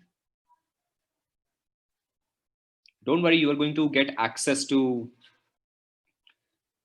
So what I'm going to do is I'm going to actually share a list of topics for WAT on which you can read and prepare. And we are going to cover some of those important topics within that list in our sessions as well. So don't worry about it. I will not be able to cover all the important topics, but I'm going to share a list with you. And then it is up to you to make the effort to go and read on the internet and prepare your own notes on those different important topics for WAT. But I will try and cover some of the important ones. Like we've already discussed in great detail, the farmer protests and the farm laws. We are going to discuss a little bit more on the COVID-19 and its impact on the economy tomorrow. We are going to discuss some other important activities in the Indian economy. We are going to discuss the telecom sector. We are going to discuss privatization of some of the important Indian PSUs and the railways tomorrow. And if time permits, in the later sessions that we are going to have, we are going to discuss other aspects as well. So tomorrow I'm going to cover more questions for IIFT, GK and current affairs. And if I find some very interesting links on YouTube or on the internet in terms of written articles where you can go and prepare your general awareness and current affairs even more, because I'm sure 50 questions is not an exhaustive list. There's a lot more GK and current affairs involved, but I'll try to put together some of the very important questions that have a higher probability of coming in the exam. But I'll also try and find out a lot of different links, and whichever are the most relevant links from where you can, prepare the questions from one place or two places and you do not have to search a lot. I'll share those links with you. Those 3-4 very important links. Okay. So thank you so much, all of you. If anyone has any comments or feedback, I'm very open, most welcome to share your honest feedback, your comments. You can be a sincere critique, a very honest film critic, if you want.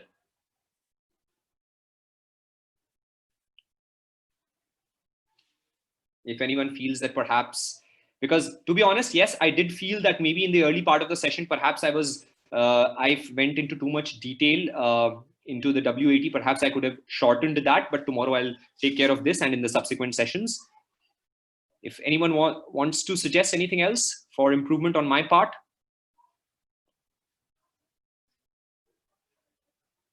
I hope you learned something, you found it interesting and enlightening as well.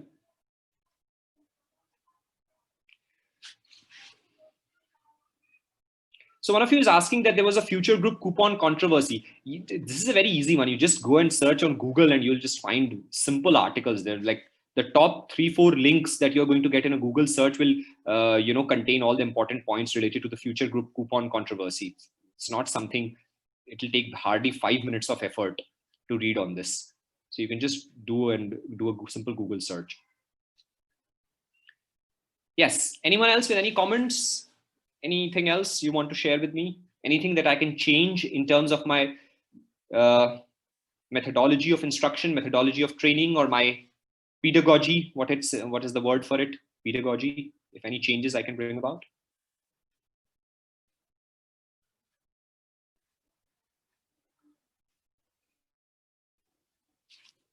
Oh, so one of you saying that one of you can actually spot a small shelf behind me. Actually, that's not exactly my shelf. That's a shelf that belongs to the homeowner. I live here as a tenant, but yes, the homeowner also happens to be a journalist and a writer. So yes, that homeowner is also much of a literary figure, and he recently also has published his novel on my homeowner has published a novel on the Naxalite violence and the Naxalite movement in India, the Maoist and the Naxalite movement in India. So yes, it's kind of nice to know a person like that who is into journalism and literary writing and all that. Thank you so much, everyone. So let's meet tomorrow then. I'm going to try and share at least 30-35 more questions, as well as links, important relevant links, which will contain a whole set of questions related to IIFT, general knowledge, as well as current affairs tomorrow. So don't worry, in the morning only, by morning only, so you can start going through it on your own. So thank you so much, everyone.